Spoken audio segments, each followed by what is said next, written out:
Hey, I see a picture. All right. There we are.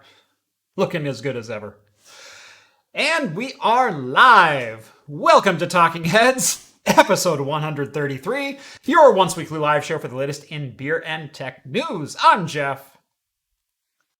Welcome to the show, everybody. Thank you so much for joining us on this Wednesday night.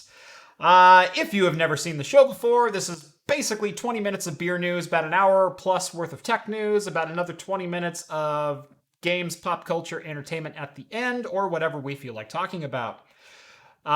We do try to keep the Good lord. We do try to keep the show as family friendly as possible in both language and content, although we do drink alcoholic beverages on the show. And if you are drinking along with us, be it alcoholic or not, feel free to let us know in the chat and we will give some early show shoutouts. Someone says no audio for Steve. Bull, I checked that. Oh, no. What the? No, hold on. You can hear me. I can hear him just fine. Okay, there we go. Try that. All right, can everybody hear me now? There you are. Silent Steve, yeah. All right. Jeff put me on mute. It's all his fault. I did. Put him in timeout. Yeah, I was making too much noise before. He was swearing like a sailor when I was trying to do that intro, man. It's crazy. Oh, Steve, how are you doing today? I'm doing good. I got my own little party atmosphere going on here. I feel like I'm underdressed. Yeah, you are. You gotta join the luau vibe going on here. I did not get that memo. No, sorry. I sent you an email. Must have had me blocked or something. I totally do. Yeah. Totally do. Yeah. John, I filter his I crank down his bandwidth and limit his bandwidth, and you, I block your emails. So that's fine. Yeah. That's how that works. Just spam basically at this point. Yep. They're getting hungry. Okay. I get some next door. Cool. Oh, so I should take these home with me? No, bring these over to space. We got 3. All right. My wife just letting me know there's cinnamon rolls in case you get hungry upstairs. Went, thank you. And she goes, I took some over to the neighbors and it's like, I love you, but it's 8:03. Yeah. You should have got her to bring some cinnamon rolls down to you. I should have. Yeah. I really should have. Look at that. You can demonstrate your pint pan right there. It's like, look at that's right. I get cinnamon rolls directly to me. Yeah, and homemade. Homemade too. Like from scratch. Yeah, my wife's been on a baking frenzy as of lately. Oh yeah. I'm not the biggest of guys. I've always been kind of a little scrawny guy. But it's not through lack of trying. Let me tell you that much. Anyway, thank you so much for joining us.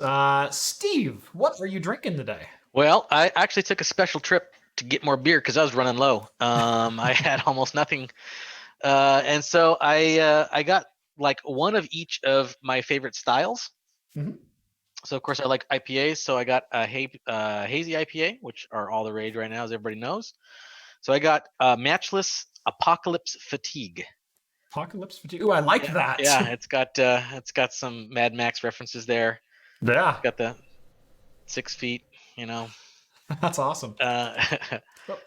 So it looks pretty decent. It's got some Centennial, some what is that? Comet, Simcoe, and Cashmere hops. So interesting. Very cool. And I have a nice German beer. Prior 8. Yeah, very nice. It's one of these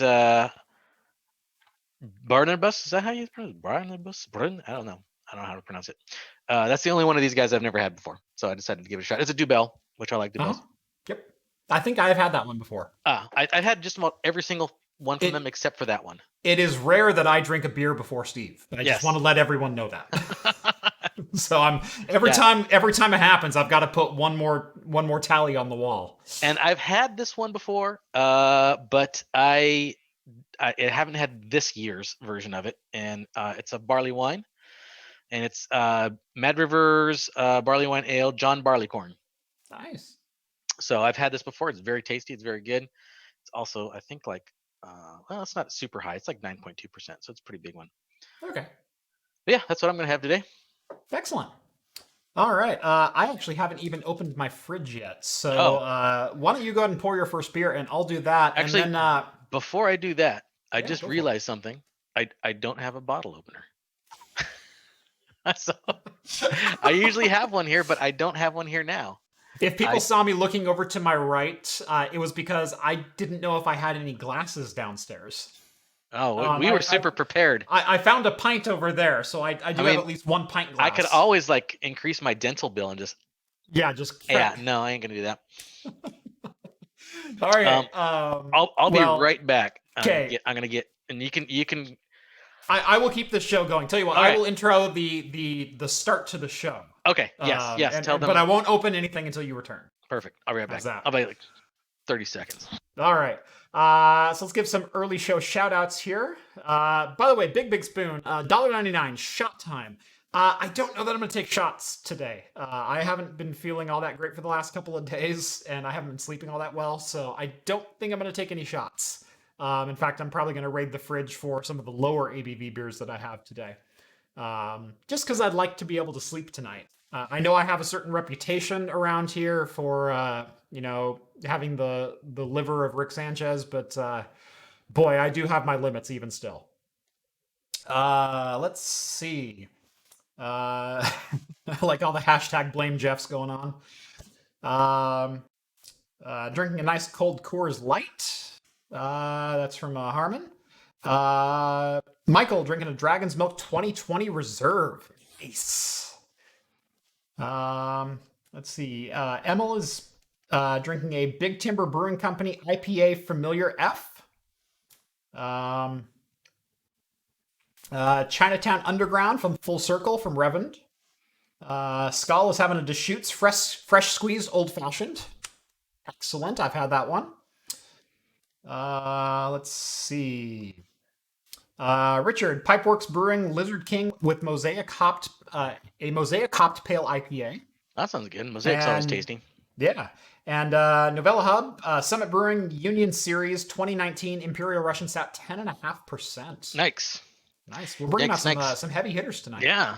All right, Steve, I will give you the floor, and I'm going to go grab my beer. So I'm going to go crack open my IPA first. The Apocalypse Fatigue. Let me see. Right away, I can tell it just smells absolutely delicious. And I got my my favorite mug again, but I made it a little more festive this time. A nice little umbrella there. All right. Oh, you can just smell. Here, I'll let you listen. Here's the microphone. Be very quiet. You can hear the bubbles partying. There we go. All right. Jeff's back. I am back. I got my drink. I'm digging the umbrella. Hey, very festive, Steve. Even Skull's got a party sometime. That's right. All right. So I do have a couple of matchlesses in my fridge, but I don't have them in this fridge. They're in my other beer fridge.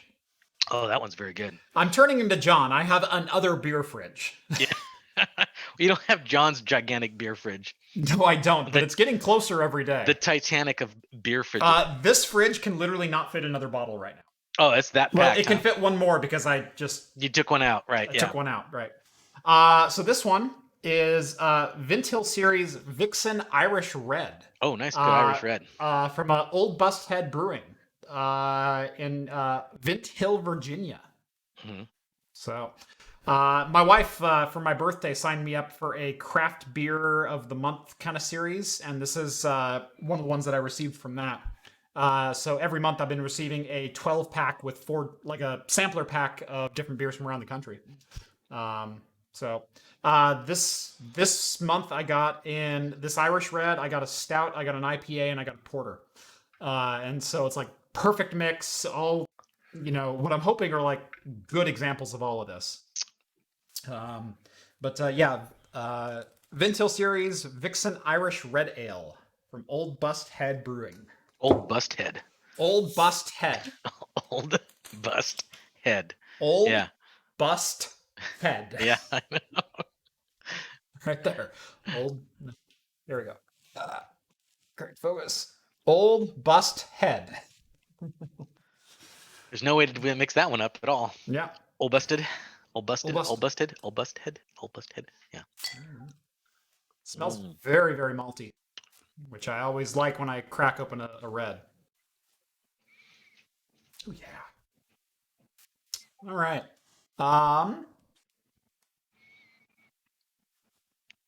Alex, $1.99. Second beer fridge fund. Yes, you're gonna need that. We're gonna need a third beer fridge. I've commandeered the fridge out in the garage. It's about half full of beer right Oh man, Yeah. you gotta start drinking it. Yep. Hop says, I need a beer fridge fund. Hops, you have like 4 beer fridges. Yeah, and that one giant one's not quite full yet. It's getting there. Right. It's getting more and more every time I stop by. I will say that. Not bad. I really like this. Yeah. Oh. It's the right amount of malty. It's the right amount of a little bit of a hop flavor on the back end, but not real dank, not real grassy. Good. Nice. Yeah, no, Solid. mine's quite excellent. It's got that nice hop bite to it, very citrusy, but not. I mean, I'll see later because like sometimes these hazies kind of got that burn at the end. But so far, Yeah. it's not too bad. I'm gonna drink this one through a straw because that umbrella is just kind of getting in the way. All right. Actually go So down let's get into our first item, which is actually not a news item. Yes. I have a special unboxing today. And that unboxing is from call him an old friend of the show.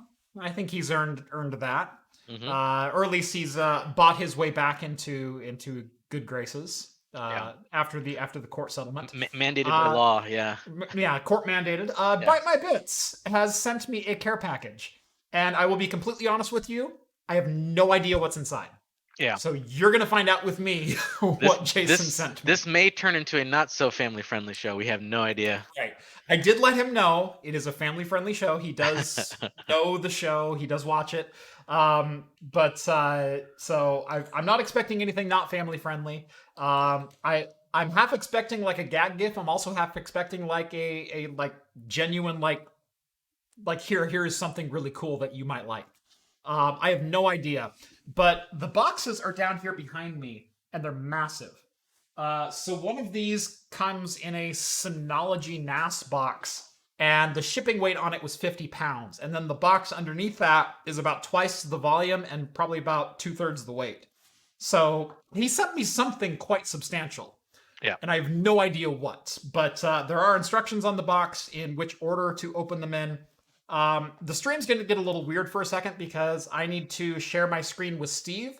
And I'm going to be capturing my own screen capture, so all you're going to see is like the infinite mirror effect in Steve's window here for a second. Mm-hmm. But I'm going to switch over to my other camera, and then I'm going to share this window with Steve. So screen share, and we are going to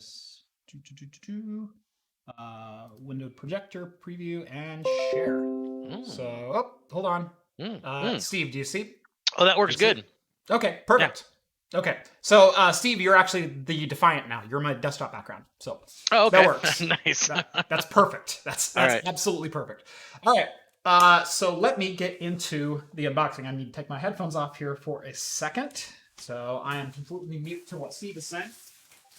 I'm not saying anything, so there we go. I'm not kidding. This box is legitimately 49 pounds.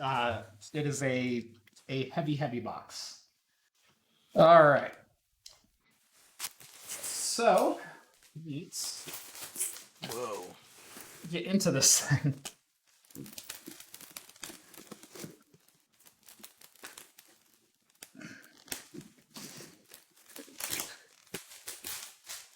There we go. And there were instructions on the boxes. This one said open first. There's a lot of packing tape on, or a lot of packing material in here. Yeah, don't spill that beer while you're opening stuff. That would just suck. Oh, good lord. So first and foremost, someone probably could have guessed. I got a Bud Light lemonade, but there is How many stuffs are in here? Good lord. This is a full beer shipper. Is it all? Is it all Bud Light? Is it all Bud? No, it's all craft beer. Oh, nice! Wow. Like That's- legit. Like they're all different. wow. So you're definitely gonna have to get a fridge now. Holy crap. Oh. Yeah, these are all different. Yeah. Horny goat peanut butter. Oh yeah, I've had that one before. I have had that one too. This is Yeah. amazing, and they don't make it It is- anymore because it Horny is- goat doesn't exist. No, they're gone. It's amazing. I thought I would never get one of those again. Wushak wheat. Ooh, the old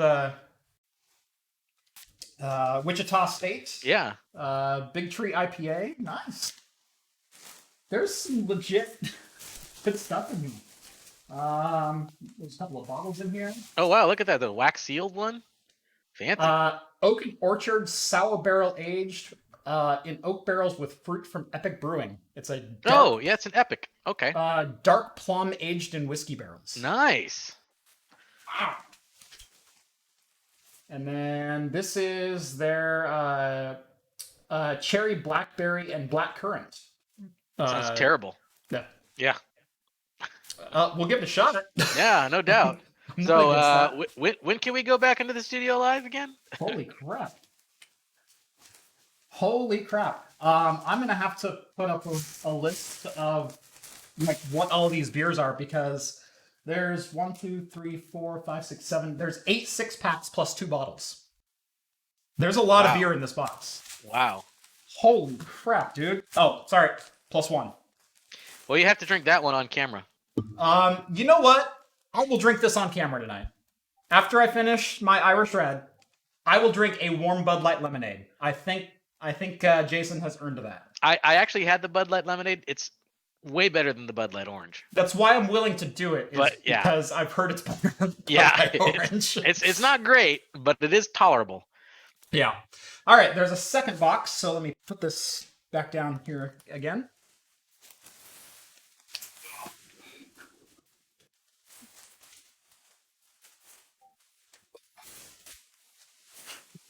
Oh, you gotta read the letter. There's a letter somewhere. Oh, you gotta put it. All right. Shipping guess- weight on this one was only 19 pounds, so he's kind of slacking on this one. Big Spoon is saying there's a letter out there you gotta read. Yeah. Oh, there it is.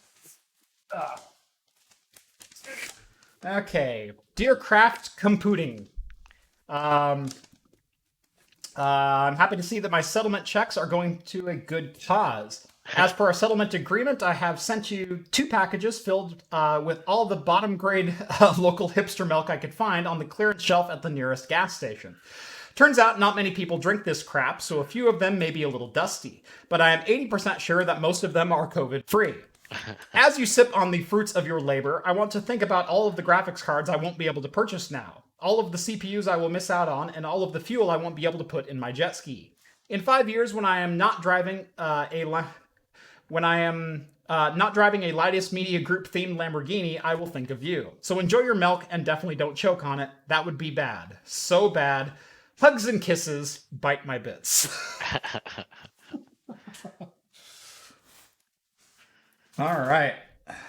Box Well, number thank 2. you, Jason, for all of the hipster milk. Yeah. Sure, he milked the hipsters himself. Okay.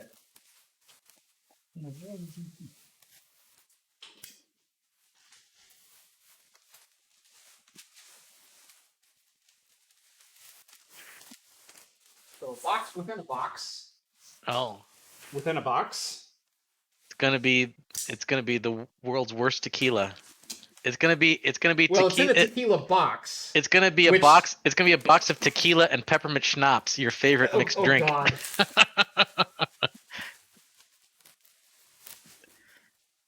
Okay. Oh wow, there's more in here. Jeez. Oh fudge. Oh, Nice. is that? Oh yeah. Okay, Yeah. I've seen that one before. Yeah, I haven't had it, but I've seen it. No, I haven't had it either. Yeah, there's literally just more beer in here. Wow. Holy crap. Yeah. It- This one's full of bottles. Wow, I need to get some kind of settlement with Jason. Yeah. Yeah. Yeah, that settlement money is certainly. I'm gonna say right now that that Bite My Bits sexually harassed me. But I would be willing to drop the charges if I get boxes of beer sent my way. No, don't drop the charges. Well, Don't you? no. Okay, wuss here's out the on thing. me, If I get boxes of beer like that, I will reciprocate. Reciprocate. Yeah. There we go. All right. It's not too often I say this. Thank you, Jason. That was very thoughtful. Yeah. All right. Let me stop my screen share here. There we go. Hey, I'm back. we're back. Hey, I'm back. Look at that. It worked. That was great. That was super nice of Jason. That's incredible. Yeah.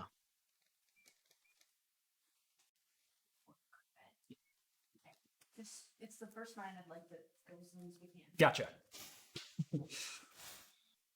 All right. Yeah, no, seriously, that was incredible. I half expected something good. I half expected something bad.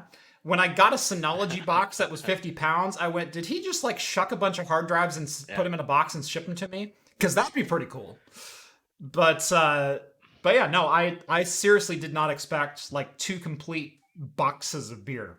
Let alone, God, what is that? 8 times 6, that's math. 48 cans, 49 cans, 49 cans. So 51 beers in the first box, and who knows how many bottles in the second box. That's not a small amount. That's not a small amount. Yeah. So seriously, Jason, cheers. And for those who don't know, the lawsuit was a joke. Yeah. And now, number one, I was not privy to the lawsuit joke. And as much as we troll each other online, he likes to troll me more than I like to troll him.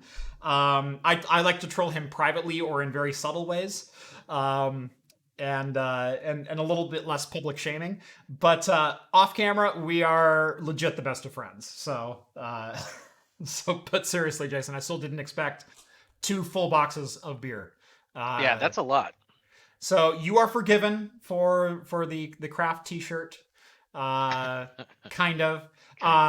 The lawsuit is still pending for the stealing of set design elements that are copyright craft computing. He can copy these elements in my background if he wants. Right.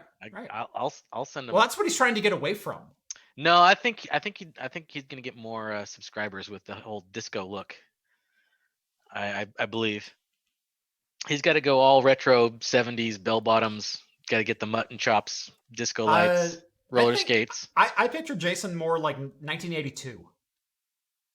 More like intro to parachute pants. Oh, okay, all right. Yeah. Like 80s punk maybe. Yeah, 80s punk.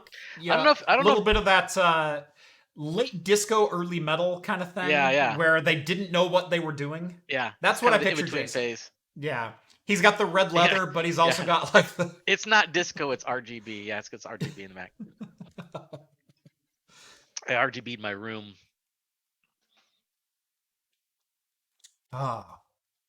Awesome. And Jason, if you stay watching this show, I will be true to my word. I will drink this on camera tonight. Yeah. I'm gonna finish the Irish Red first. Go put it in the freezer. I'm gonna go put it in the freezer to chill it. Yeah. That's a good idea. Yeah. Put it in the freezer. It's only like the 8th time he's had to get up and do something. There you go. While he's up there, you can get another cinnamon roll or something.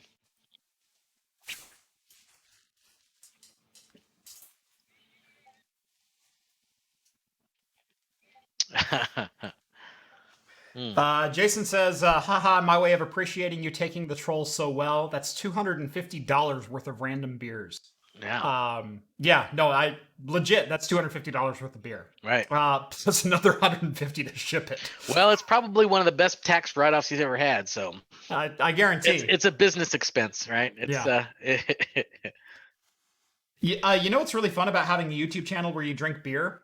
Your beer becomes a business expense. Yeah, that's because right. It's a non-camera element and prop.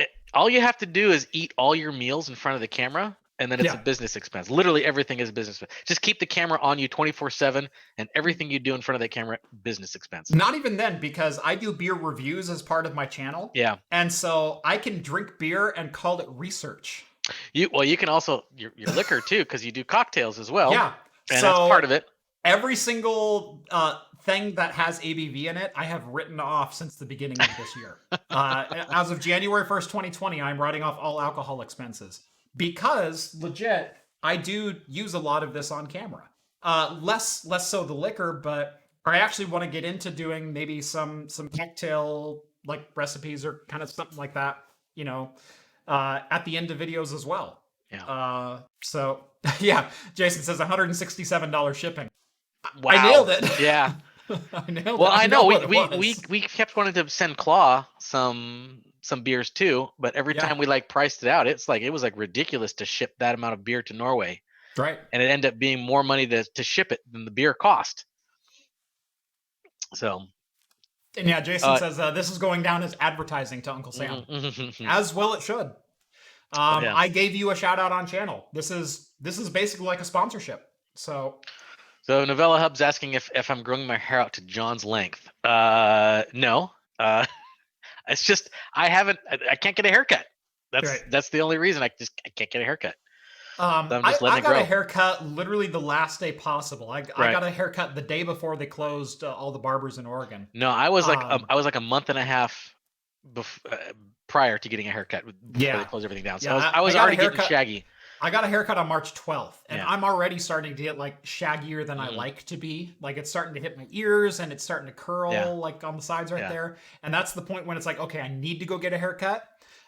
If it goes another couple of weeks, I'm probably just going to shave it. Yeah. So I'm not touching the beard. I'm not touching the beard until we're out of quarantine. I'm done shaving my face. Yeah, you can let it go. But I think I'm gonna rock the inverse for a while. Yeah, that'd be kind of fun. Yeah. Are you gonna do just the marine cut, or are you gonna do full on Professor Oh no, I'm gonna X? take a razor to it. Oh, okay. You can do. I'm going chrome. Okay. Yeah. Yeah, I did. If I do it, I'm going all the way. I did that once for a Halloween costume, and it was interesting. Yeah. Yeah. Bite my bits and craft besties on his new quad. That's okay, but Jason's got to ride bitch. Yeah. Because in this relationship, he's the big speed on. Okay, let's get into a little bit of beer news. Yeah, let's go do some beer news. Let's see if we can rocket through these and finally get into some tech news. Right. So, the very first beer news, if you don't mind me introducing this one. Go for it. So, we talked before about some virtual beer festivals, right? And the one that we were talking about last time, we were a little skeptical about because they didn't release their beer list, basically. And I was still kind of going back and forth before they sold out of tickets.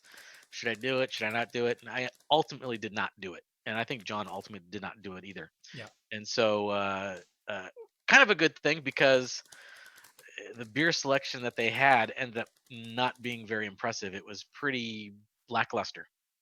Yes, once I saw the beer collection or the beer selection that came out, I'm like, I'm glad I didn't pay $70 to have all this shipped and whatnot. Because it's stuff that I can pick up at Safeway. Yeah, there's Bat Squatch from Rogue, which has been selling in stores for ever and stuff like that. It was pretty lame stuff. Bat Squatch is one of the first craft beers that I had 15 years ago. Yeah.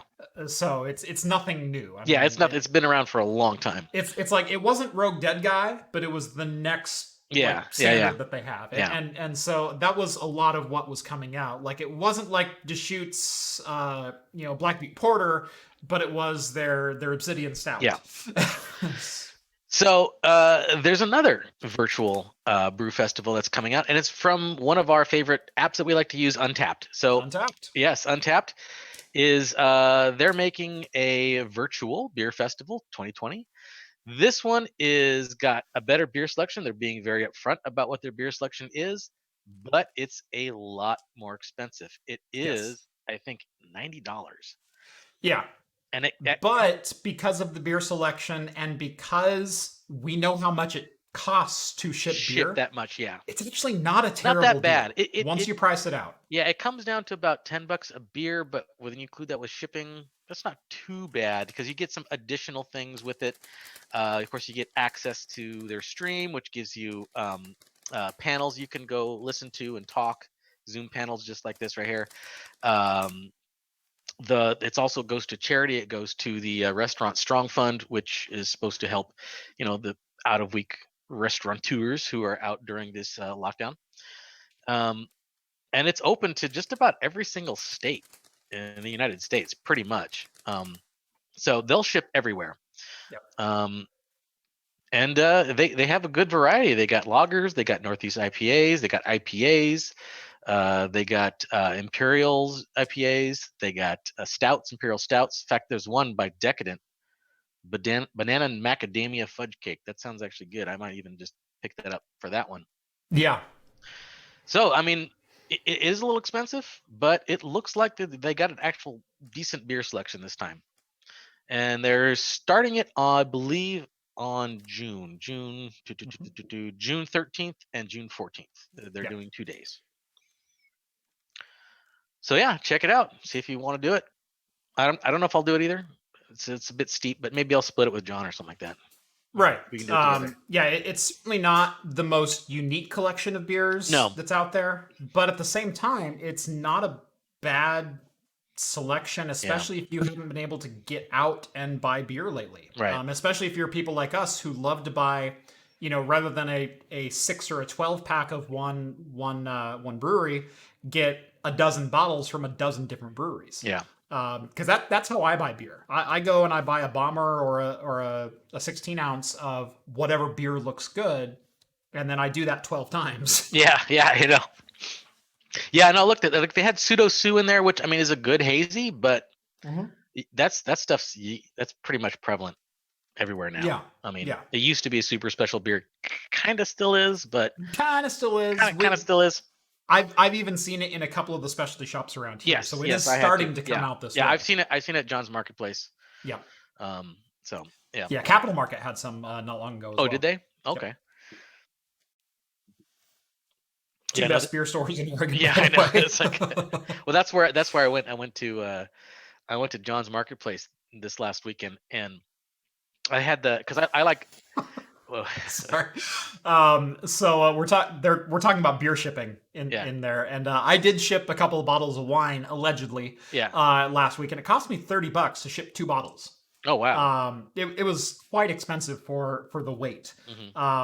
But apparently Jason shipped a box to me the first time via FedEx.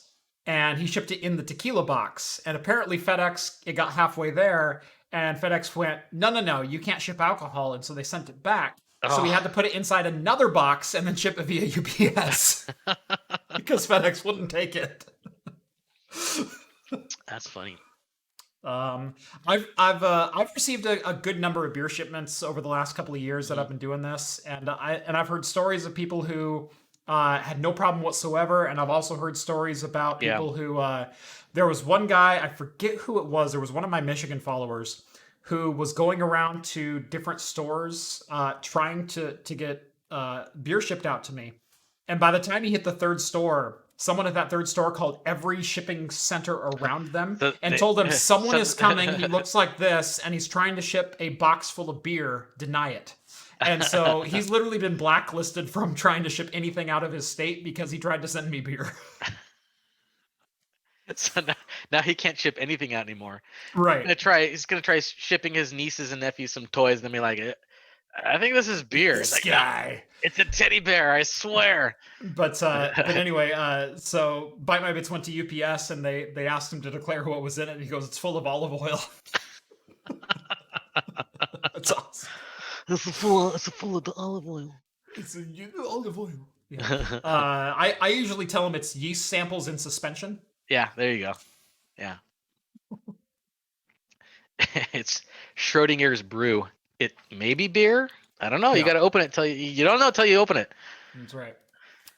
All right. Moving right along here. Yep. So, Steve, I don't know if you've ever worked in the OPSEC kind of Nope. division kind of things. Nope.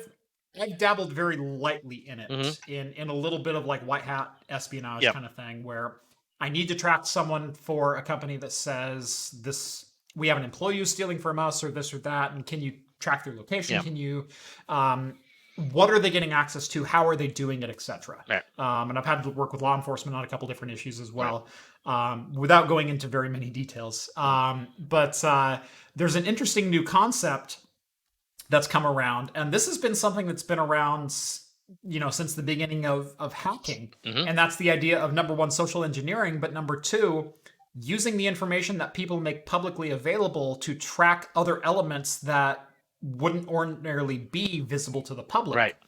And one of those is military locations and Yes. military deployments. Yes. And apparently, people are finding out that you can track different branches of the U.S. military and other foreign national militaries and intelligence agencies by tracking who and where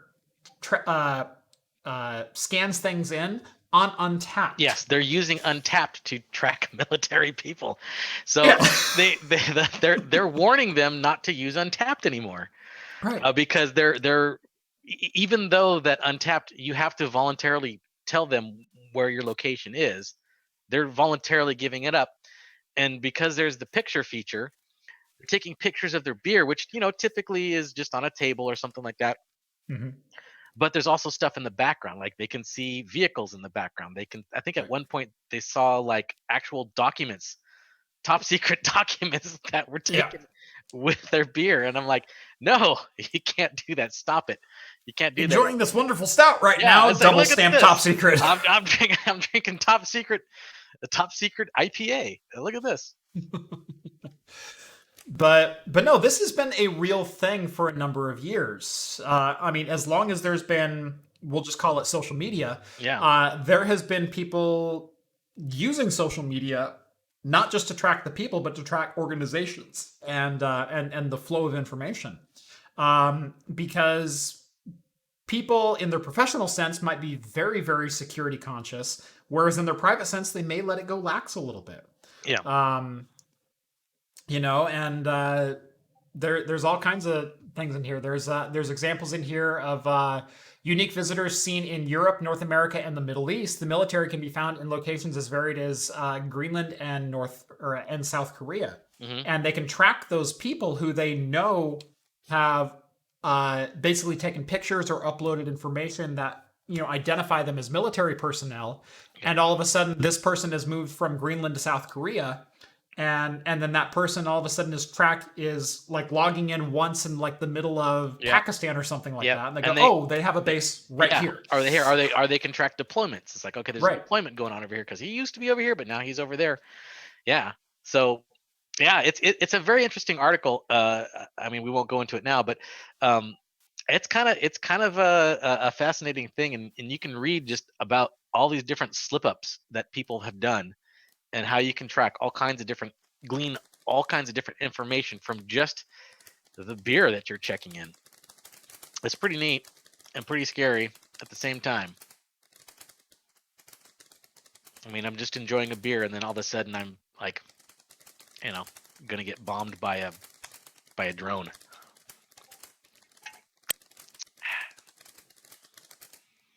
All right.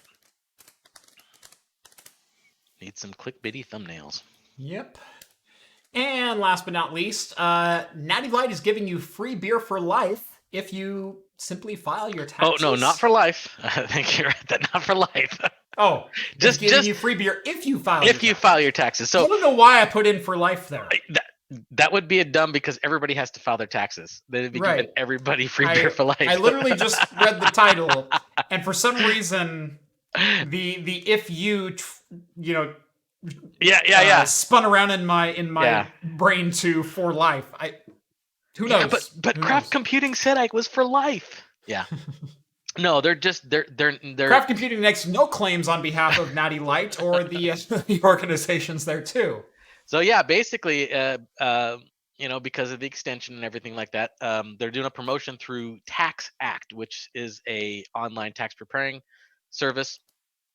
And if you file through them, and then I guess if you fill out some kind of form, basically they'll give you a rebate that you can go in and turn in and buy whatever type of Natty Light or Natty beer that you like. Yep. Unfortunately, you only get Natty Light. Yeah. Well, no, you can or even you get any Natty beer. any kind of Natty beer. It's unfortunate. It's Natty. You can get Natter Days, which is probably the worst thing I guess you can get. I don't know. If you want to get your wife drunk or something, I don't know. But yeah, I mean, it's free beer for just filing your taxes. You just got to switch to the TaxAct service. I don't know if it's any good. I haven't ever used it, but maybe it's enough to draw you to get some free beer. Who knows? Yep. Especially somebody who's just like, I'm just gonna do the basic tax filing.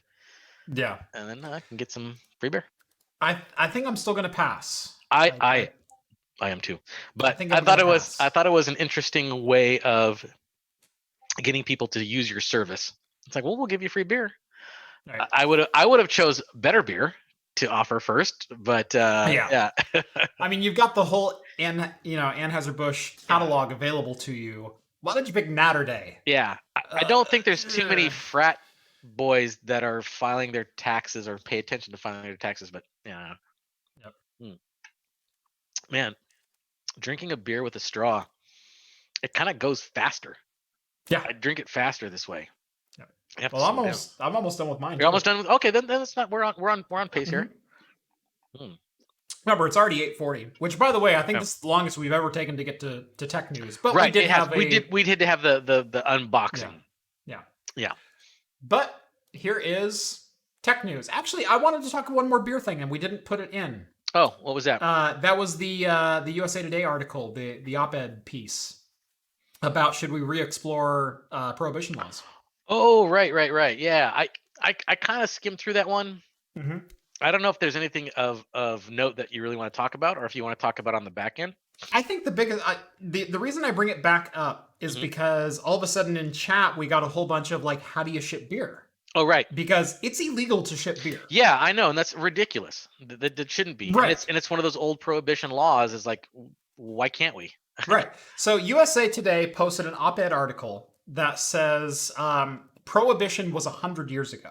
Yeah. It ended in what, 1933? Something like that. So it's close to 100 years. 1919 to 1933 or something like that. Yeah. I know I'm off by a couple years, but it's close. Yeah. But basically, alcohol was illegal. It was a controlled substance. You could still get it from a doctor, so if you got a prescription, you could get alcohol, but you weren't allowed to make your alcohol unless you followed very strict guidelines and had licenses and everything else beyond even what we do today. Because it was basically for medical or research purposes, not for, Jack Daniels making whiskey. I kind of wonder how did that work? They gave you a license to consume alcohol for medical purposes. Uh-huh. So, well, think about, we gave people a license to, consume medical marijuana. I understand that. I understand that. But like, do you like just? Well, I want some 15-year-old Scotch or something like that. My body needs it. Well, remember, Scotch is a Scotland thing. We're talking just in the U.S. No, I understand that. So all of a sudden, your American distilleries and brewers or whiskey or whatever, up. like some high-end whiskeys. Like, what did they give them? There's so many different varieties. Even at Winston the time. Winston Churchill had a prescription for cognac. Yeah, so when he came into the United States, they were required to give him cognac. Right. Yeah. Like, that's a real thing. So that's the thing. Is like, okay, so it's prescribed. I don't understand any medical reason for alcohol, but well, remember, cocaine was in Coca-Cola not that long ago. Yeah, I know. This was 100 years ago. It's not that far-fetched. And if you're thinking about like modern terms, well, we've had medical marijuana for the last 30 years. No, I mean, medical marijuana makes sense because marijuana. Well, so did cocaine at some point. Well, cocaine you can get over the counter at that point. That was right. But you see my point where it's less social norm, or it's more social norms than it is medicinal effects or what's needed or what's expected at the time. Because you ask someone in 1985 and marijuana was the root of all evil. You ask someone today and it's like, whatever. Yeah. Who cares? Yeah, who cares? And and that was ingrained in society, and a lot of that also came from prohibition. A lot of that mindset, and a lot of the stigma around alcohol still exists in the United States because of prohibition. And we still have dry counties. We still have dry counties. Yeah, we still have dry counties. There's a couple dry counties in Oregon. There's I know there are up in Alaska, but it's a weird stigma. There's a stigma on my channel because I consume alcohol. Yeah. I consume it very responsibly, I think, especially in my main videos. There's been a couple talking heads where it's gotten a little. We can't go anywhere now. We're just gonna pass out drunk if we drink too much anyway. But talking heads aside, look at my main videos. Yeah. People see me drinking a beer over the course of 2 hours filming a video. Yeah. And I get called an alcoholic daily. Yeah. Like, there is such a stigma around enjoying a beer that exists because prohibition was a thing. Is there still a negative stigma around drinking culture? I don't drink to get drunk. I get drunk maybe 5 times a year. Yeah. Like, legit. I only get drunk on Wednesday nights. I think 4 of them are on Wednesday nights. Yeah. After this, I just hit the bottle right off. I just hit it. No. Yeah. But no, it's like one of the parts of my show that I wanted to promote is not just I'm on camera drinking, it's that I'm on camera drinking responsibly. I'm an enthusiast in both computers and in drinking. But I'm an enthusiast because I love the craft of the beer or the cocktail or the spirit. Well, less of like, I just want to get drunk because that's you part can do of that with a Bud Light lemonade. That's part of my original question. So like, if a doctor did prescribe you alcohol, did you just get like vodka, or could you pick like, I want a nice gin, or can I have like That's a great question. Can I get a 15-year-old whiskey? Because you said Winston Churchill had cognac, but of course he was also a diplomat. So to be fair, he probably had privileges and stuff. Whatever like that he wanted. Right? Whatever he wanted. Yes, he's. But no. So I think it may have been a specific prescription to a particular spirit. And then whatever was available through the medical channels at that time. And then you just go off and like, okay, doc, I want a 15-year-old whiskey this time. You go home, you polish it off. It's like, I think we have to adjust my prescription. I think a gin would work better. But the reason I was intrigued by this op-ed piece in USA Today is they're saying that prohibition was 100 years ago, and the spread of COVID right now is showing us that our entire alcohol legal system needs to be reevaluated, because all of a sudden, in the face of a pandemic, I can get beer delivered to my house now. Yes, and that was like even in Oregon, which has pretty liberal beer leagues. Yeah. Like we're pretty free and relaxed. Yeah. There's still a 2 a.m. to 7 a.m. Moratorium on selling any alcoholic beverages. You cannot sell beer, alcohol, wine, liquor, anything, both pre-mixed in a restaurant or bar or at the store. So a 24-hour convenience store cannot sell you a bottle of whatever between the hours of 2 and 7. Yeah. There's a 5-hour period where you cannot buy beer anywhere in Oregon. And that's the stupidest thing ever. It's neat. I haven't really run it. I mean, maybe you've run into that problem. I've never run into that problem. If I'm going to go, I've never ran into the problem, but why does that law exist? And that's kind of my point. They're like, go home and go to bed already. I think it's what they're saying. It's like, but why? No, I understand. Are they picking I get what you're 2 and saying. 7? Because if I work swing shift and I get off at 2:30 in the morning, yeah, I might like to swing by 7-Eleven and buy myself a beer. Yeah. And I've been in that position where it's like I'm driving home and it's 3 a.m. and I don't have any beer at home, and it's like I just want to grab a bomber of Hefeweizen or something and enjoy a beer at 7 a.m. I don't think your local 7-Eleven will probably even do that. They'll probably sell it to you. The registers disallow the sale. Oh, does it really? If you, I've never tried it, so I used to work at I'll give a little history here. I used to work at Walmart. I was an associate at Walmart, and if we tried to scan an alcoholic beverage between 2 and 7, it would disallow the sale. It would not scan the item. And I think a lot of people work that way because the penalties are very, very severe for breaking this. Like the tens of thousands of dollars instantly for like one violation. Yeah. And so businesses are very hardcore about you can't do that. It was probably somebody whose neighbor just partied it up until like 3 a.m, and he's like, "I'm gonna put a stop to this." And he ran for office, got into the Right. legislator, created a law. Then he went home and went to bed. Right, but outside of these dry hours of 2 to 7 in Oregon, you can't, in the state of Oregon, you can't ship liquor. You can receive a shipment for liquor but from another state. I can't ship it to you. Like you can't ship it to me. I can't even ship it to you. you. And even some businesses with liquor licenses, there's a special liquor license required to ship liquor to an end user. Yeah. Even though there's laws on the books that state that the recipient of that has to be 21 and older, and the post carrier has to sign off on that. It's a signature required thing. I like how you called them the end user. That's like I know the terms that I know. End of line. Right. But it's like I understand from like the receiving standpoint, you still have to accept that the person receiving that is over 21. But at the same time, why can't I send you liquor? I can drive it to your house. Right. Yeah. Personally hand it to you with no verification whatsoever, but I can't mail you a bottle of whiskey. Right. And you go into even more laws around how you produce alcohol. And let's talk about like the home brewing scene for a minute, because this is one that's always infuriated me. Yeah. You can brew alcohol. You can brew beer at home. You can brew beer. Yep. You can make your own wine. Yep. You can make your own meat. Yep. You can give me some others. Give me some others that are legal to do at home. Well, technically, you can distill your own spirits in Oregon, but it's only under a certain amount. Nope. I believe so. I believe so. Federally illegal. No, I think in Oregon, because the state federally illegal. I remember going to FH Steinbart's, which is a local brew supply place in Portland. Mm-hmm. They had steins that you can buy there, like pre-made steins. Right. And I talked to the guy, and still. But I talked to the guy, and he's like, yeah, as long as you keep it under a certain amount that you produce. And I've had friends who've produced it. Oregon law is it follows the federal law, which is 0. You cannot distill a spirit for consumption. If that's true, then I've known several people who have violated that law, and no one. So do I. Yeah, I have a bottle on my shelf right now. Yeah. I'm not going to open it on camera, but I have a bottle on my shelf right now. Yeah. that is homemade, apple brandy.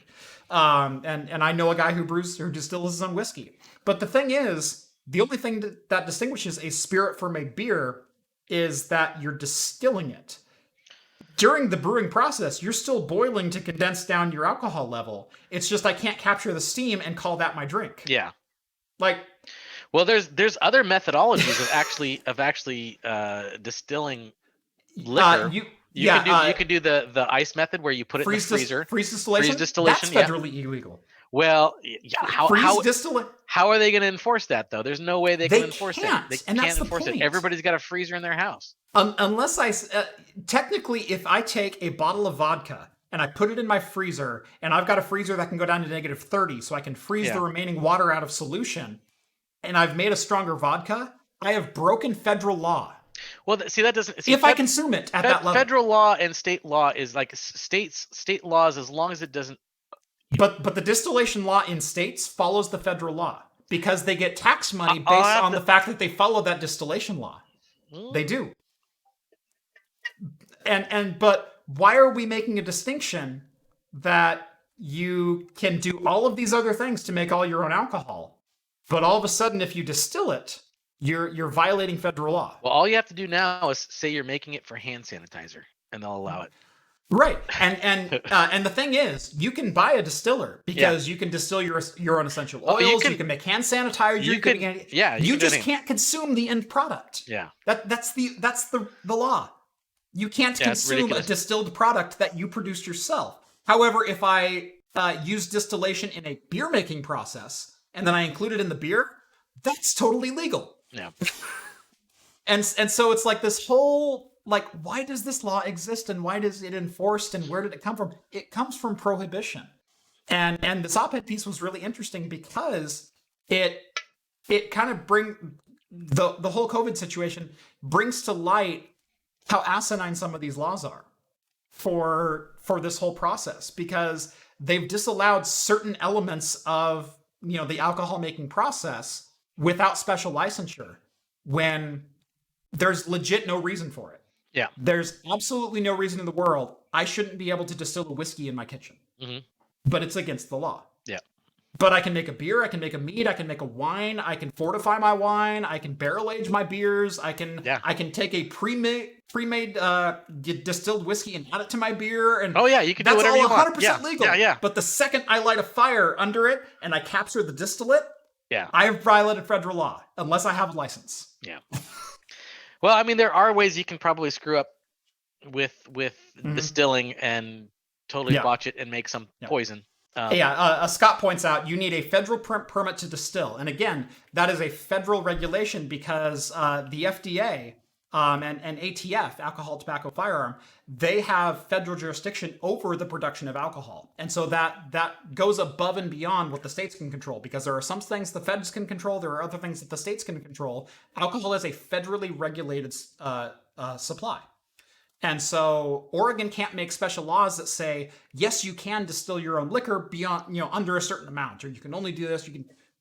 ATF takes jurisdiction over that. Oregon can't subvert that law. Well, now they have in the case of marijuana because it's still federally illegal. But Oregon has decriminalized it within their own state. They've decriminalized it. So that's why most dispensaries you go to around here, you can't use like an ATM that goes through a federal bank. Right. You have to use cash. There's a few of them that go through local credit unions. Yes. And then that's okay. You can use your credit card then. And again, or your credit card. You can use your debit card. You can't use a credit card because credit card goes because the banks are also federally regulated. Yeah. And if you use federal resources for an item that is a controlled substance, that is a violation of federal law. And so, we can buy marijuana at any store. There's one like a mile and a half from my house. In fact, my local grocery store now sells CBD. It's full of CBD elements. Yeah. But you cannot make a purchase of any of that goes through a federally controlled bank. It has to be an independent credit union or independent, financial institution. Right. But it's again, the situation is bringing out why does this work this way? Yeah. We should change it. Because it shouldn't. Yeah. It's probably not a high priority in most people's thought. It's like it is now because a lot of people stuck at home, but most states have all considered liquor and liquor stores to be essential. Mm-hmm. So I don't know. Because they're highly taxed is the reason. Well, they are highly taxed, but I can make a beer with buying no taxed elements. Yes. I can make a mead by buying no taxed elements. Right, but most people don't want to go through that whole process. It's like they're going to go to the store and just buy some beer. I made a beer during Oregon doesn't have a sales tax. No, and so we're buying things tax-free from that. Now, obviously the business is paying sales tax on that. But it's not like if I go and buy, 100 pounds of barley and I make a beer with it, well, that's one thing. But if I distill that barley into a whiskey, well, that's another. I pay taxes on the raw product. Yeah. So again, that argument is null and void. And as a home brewer and distiller, you don't pay taxes on what you produce anyway. Distilled liquor in Oregon is taxed higher. Not beer at not sales. So much. At sales, yeah. At sales. So that's why they want you to buy it there, not make your own. Right, and that's true. But the home brewer doesn't pay anything on beer that they produce. No, why would they pay anything for a spirit that they produce? Well, it's not like a home distiller is all of a sudden not going to buy. Yeah, and you don't pay extra on hops or yeast or barley or anything like that. Right. Yeah. And so why are these laws like that? And that's again, it's just a question. Well, it's because most people just go out and buy the beer. And like you said, there's the craft to it too. I can't make a bourbon barrel aged, beer and make it taste as good as say Mother of All Storms or something like that. I can't. From home, it's very, very hard to do. So I'm still going to go out and buy that thing. That's not going to stop me from wanting to go out and make my own beer and try to make something good. I'll still do that too. Yep. Oh, you got another one? You got to do the lemonade. All right, I'm going to get mine. I think I'm going to do my German beer. My Prior 8. Let's see. This should be a nice malty.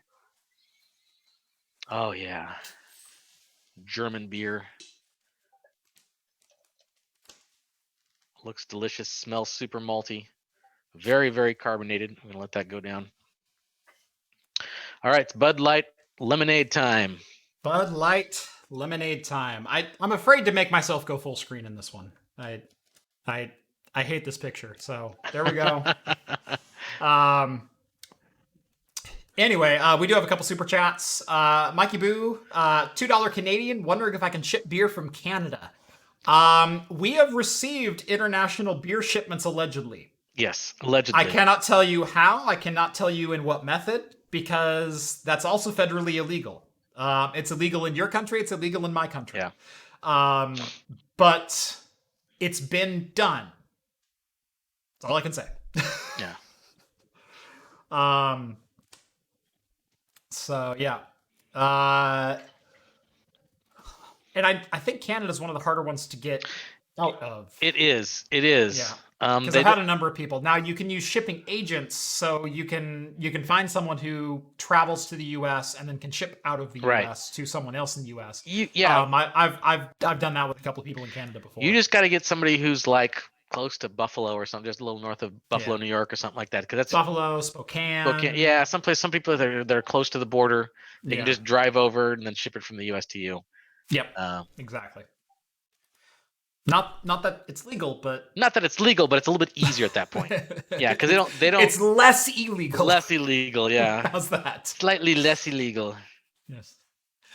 Let's see. PCR PT Planet Bud Light Lime Money. Oof. No. Yeah. All right. And the shotgun that Bud Light Lemonade Develop Hub says. Now you have to pour it out into a nice clear glass so you can comment on the color too. Do I have to comment on the color? Yeah, you have to comment on the color. Well, I'm just going to drink this so I can prove I'm drinking the Bud Light lemonade. Okay, well, no one's going to believe me. You could take a sip, but then you got to pour it into a glass. You have to you have to analyze it. Fancy here. You have to analyze it like a pro. You're professional now. Not quite as cold as I would like it. Yeah. I have to say, I kind of agree with John. This is not bad. No, it's not bad. Really not bad. It's tolerable. It's up there with like a Bud Light Lime. I put this well above a Bud Light Lime. Do you think so? This to me is crossing from like bad domestic into like moderately good malt. So hear me out. I do enjoy a Mike's Hard Lemonade or a raspberry lemonade or things like that. That's what it reminded me of. Right. Yeah. And so I do enjoy those things because they don't really taste all that artificial. They're very sweet, but they're not like this weird, like, that I get from a lot of Bud Light kind of stuff, and I, in everything Bud Light I've ever had, it's always this ricey kind of off-putting. There's a weird aftertaste that's just horrible, and I honestly don't know how people enjoy it. I don't. Yeah. And I know that's a subjective thing, but it's hard for me to wrap my brain around it. To me, it's that bad. Everyone likes their own thing, Steve, I know you're a huge fan of Thai food, I like Thai food.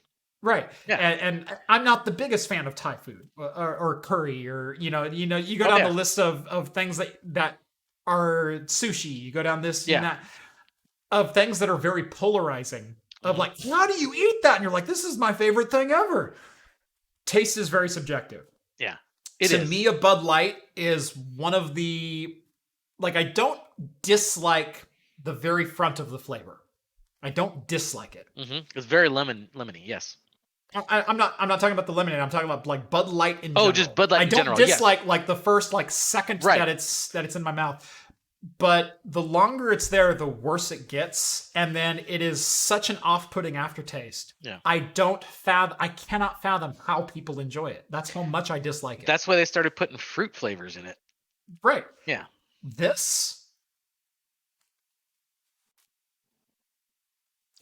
I would drink this. Yeah. I would totally drink this. I think that because like for a while, And I'm not just saying that for Jason's sake. I would totally drink this. The hard lemonades they were popular for a long time, and then they kind of, I don't think they're as popular anymore. I think the ciders have kind of they kind of come and take that place, right? And of course the alcoholic seltzers have taken that place too. But at one the point seltzers in time, are really big, but I think the ciders more than anything else have displaced a lot of that inexpensive malt liquor kind of category. Speaking of archaic alcohol laws, the reason why those hard lemonades were able to get into supermarkets and stores like that is because they were malt liquor at their base. They were a malt derived alcohol. Yep. So they can be sold in stores everywhere. And that's essentially what you're drinking right now is just a hard lemonade with a Bud Light label. Right. Yeah. Yeah. This is not unpleasant at all. No, it's not bad. I mean, it's certainly not the best thing I've ever drank. It doesn't make me think about it. But it tastes like lemonade and a little bit of alcohol. And John said he got a little bit of rice. This is not even as cold as I would like to drink this, and I'm not getting that at all. Yeah. There's no bad aftertaste in this. Yeah. There's a Leinenkugel versus Bud Light Lime. Or Bud Light Lemonade. Leinenkugel with their Radler. Leinenkugel Radler's hard to beat. Yeah, that's for like a summertime. Yeah. Yes. Because that's different. Radlers are beer with juice added. Soda and juice. Soda and juice. So it's like it's lower ABV, but a lot more refreshing. Some Radlers get up in the 4.5 range still. Yeah. It's not uncommon to get a Radler up there with like a grapefruit kind of thing. When I went up to John's Marketplace, I was looking for beers for my wife too, and I found a peach Bellini Radler up there, which I thought would be interesting. So I grabbed that. We'll see how that is. Yeah. Peach Bellini. And see, Sybil, I started mentioning foods, and Sybil goes, curry. See, I like. Oh yeah. Can't stand it. I love all kinds of things. Well, we also on the Discord channel, on the 10 Forward channel, where we talk about beer and liquor and stuff like that. We also talk about food and hot sauces, which is one of my favorite things too. That was one of the things I got when I went to John's Marketplace. I asked them if they were selling any hot sauces around there, and I found the world's most sketchiest looking bottle of hot sauce ever. The label on the outside of this thing literally looked like someone took a photocopy of a fax and put it on some, just some Avery stickers and then slapped it over the top, because I mean, they didn't even do a very good job, because there was like wrinkles in the label and everything like that. It was not put on there well. Yeah. It was called Vampire Poison. And it was a fermented hot sauce. It wasn't a vinegar-based hot sauce. It was fermented. See, and that's my biggest turnoff to a lot of hot sauces is they're all vinegar-based. Right. I'm not a big vinegar. I'm not a huge vinegar fan. Yeah. Whenever I get a hot sauce, I try to make sure that the vinegar is like lower. Right. On the ingredient scale. Yeah, that's me. And that, like I like Buffalo Wild Wings. Right. Like just going in there and like slamming some wings, but I like more like the sweet and sour kind of stuff. Yeah. No, I do too. Because when you get into their hot stuff, it's all very, very mass produced and it's a lot of vinegar. It's the same reason I dislike Bud Light, is because it's mass produced. It's produced as cheaply as possible, which means they swap out barley for rice. Right. They make substitutions, and vinegar is one of the substitutions that you can make that is less expensive. So this one was, I think it didn't have that many ingredients listed. It had like maybe 5 ingredients, and it was fermented habanero, fermented garlic, fermented dill. So I guess they were all like fermented in the same pot together. And then it was like they took like atomic pickle juice. So like they made some atomic pickles, and they took the pickle juice, the brine from the pickle juice, and added it to the hot sauce, and then they had pink Himalayan salt. That was it. That was all the ingredients of this hot sauce. And just based on that, I had to get it. And it's by far probably one of my favorite hot sauces I've ever bought. But I don't think I could get it anymore, because I think it was just some local person who made it and slapped some label on it and started selling it, and that was it. Yeah. So I get it. Yeah. Okay. Anyway. I think we have put off the tech news long enough. We are an hour and 10 minutes into the show. We haven't even gotten into one tech news. We haven't even talked tech yet. Yes, now, to be fair, there's not a lot of tech news this week. There's a couple there isn't. stories, so I didn't mind stretching on a little bit of this. Right. I didn't intend to go an hour and 10, but I think there was some good discussion there. Yeah. So yeah. Anyway, hour and 10. Someone can mark it. Start of tech news. Yes. Anyway, big, potentially like world-changing news from Microsoft. Yes. And I'm not talking about whatever else they announced at the Build conference. I'm talking about the one big announcement that I'm really concerned with, and that is DirectX is coming to Linux. Yes. This is big. This is very big. This is very big. Very, very big. Huge connotations that go with this. Yeah. So as a lot of you know, I've dabbled with Linux on the channel. I've obviously worked with it professionally for a number of years, but I've dabbled with like a consumer using Linux on this channel before. Yeah. As far as can I game on it? How is Steam OS? You know, how can I do these things? It's like a home server kind of thing. I've started dabbling with it with my cloud gaming server. I'm using Linux a lot for this kind of stuff. And one of the things I've always come back to is, well, the majority of games are DirectX based. And so it's really hard for a developer to make a game in what is the most popular development API, which is DirectX, and then go, oh, but we have to convert it to Vulkan or OpenGL or some other decoder for Linux. And that's one of the biggest hurdles for getting Linux adoption. Now, Steam, kind of subdued a lot of that chat with the introduction of Wine, DXVK, and Steam Play in their emulator-like environment for... I'm kidding. Wine is not an emulator. I can't wait for those comments to start up again. Yeah. It's an emulator of sorts. It's an emulator of sorts. Look up the definition of compatibility layer. And then use that argument again. Anyway, getting off track. Steam made a lot of headway with introducing all of these different API conversion layers and compatibility layers into Steam for Linux to make DirectX playable inside of Linux. Well, all of a sudden, all that work over the last couple of years, Windows went, screw it. Here's DirectX for Linux. You can have it. Now, Windows has been on this path of opening up a lot of their proprietary APIs that have been only Windows. They have not shared these APIs. They have not made them accessible to other operating systems. And this is kind of the next step in this movement. And for gamers, this is one of the biggest steps. It is. Because we've seen, the Azure platform open up. We've seen Office 365 open up. We've seen .NET, even the .NET compiler is running on Linux now. .NET Core, you can get PowerShell for Linux. You've got the Windows Linux environment inside of Windows now, where you can open up a Bash terminal inside of Windows that runs a native Debian kernel inside of Windows. So that's all been very, very cool. But this one kind of caught everyone off guard because it's like, you may not need Windows to do the thing that is holding a lot of gamers to Windows is anymore, the gaming part. Yeah. And that's DirectX. Well, I think the biggest part that made them just like, oh, let's screw it and let's just do it is probably Steam in general, because they've already introduced, their Wine, layer, whatever. And because of that, a lot of people just started switching already. And they're like, well, let's just embrace it and let's go. And it seems like Microsoft is doing a lot of that. And I know we're going to talk about some more stuff along that line in a couple more extra stories. But this one is one of the bigger ones. Being able to have DirectX run in Linux is huge. It's going to make not just run natively. Run natively. Right. Yes. And run natively. Yes.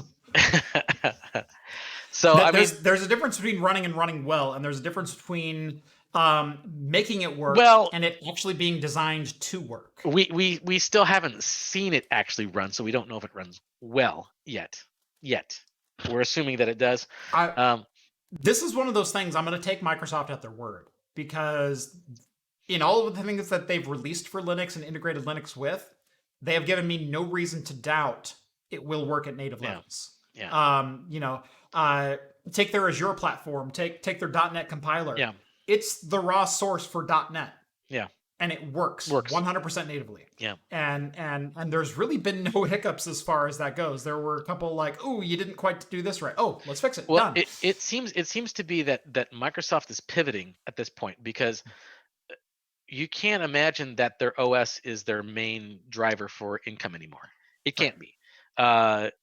Services. Windows has gone to software as a service. Yes, It software as a has. service. I don't know why they haven't even officially made that leap yet. Yeah. Because this started with the introduction of Windows 10, because people were holding on to Windows 7 so tight, and they said, tell you what, if you want to upgrade to Windows 10, it's free for the first 18 months. Yeah. Well, first it was like the first 6 months. Then it's they're like, taking we're going to the same extend it thing. another year. They want you to get into their ecosystem. Right. And then they want that ecosystem to be friendly with other platforms. So but you the thing that stay confuses in the their living ecosystem. hell out of me, is they're still selling Windows.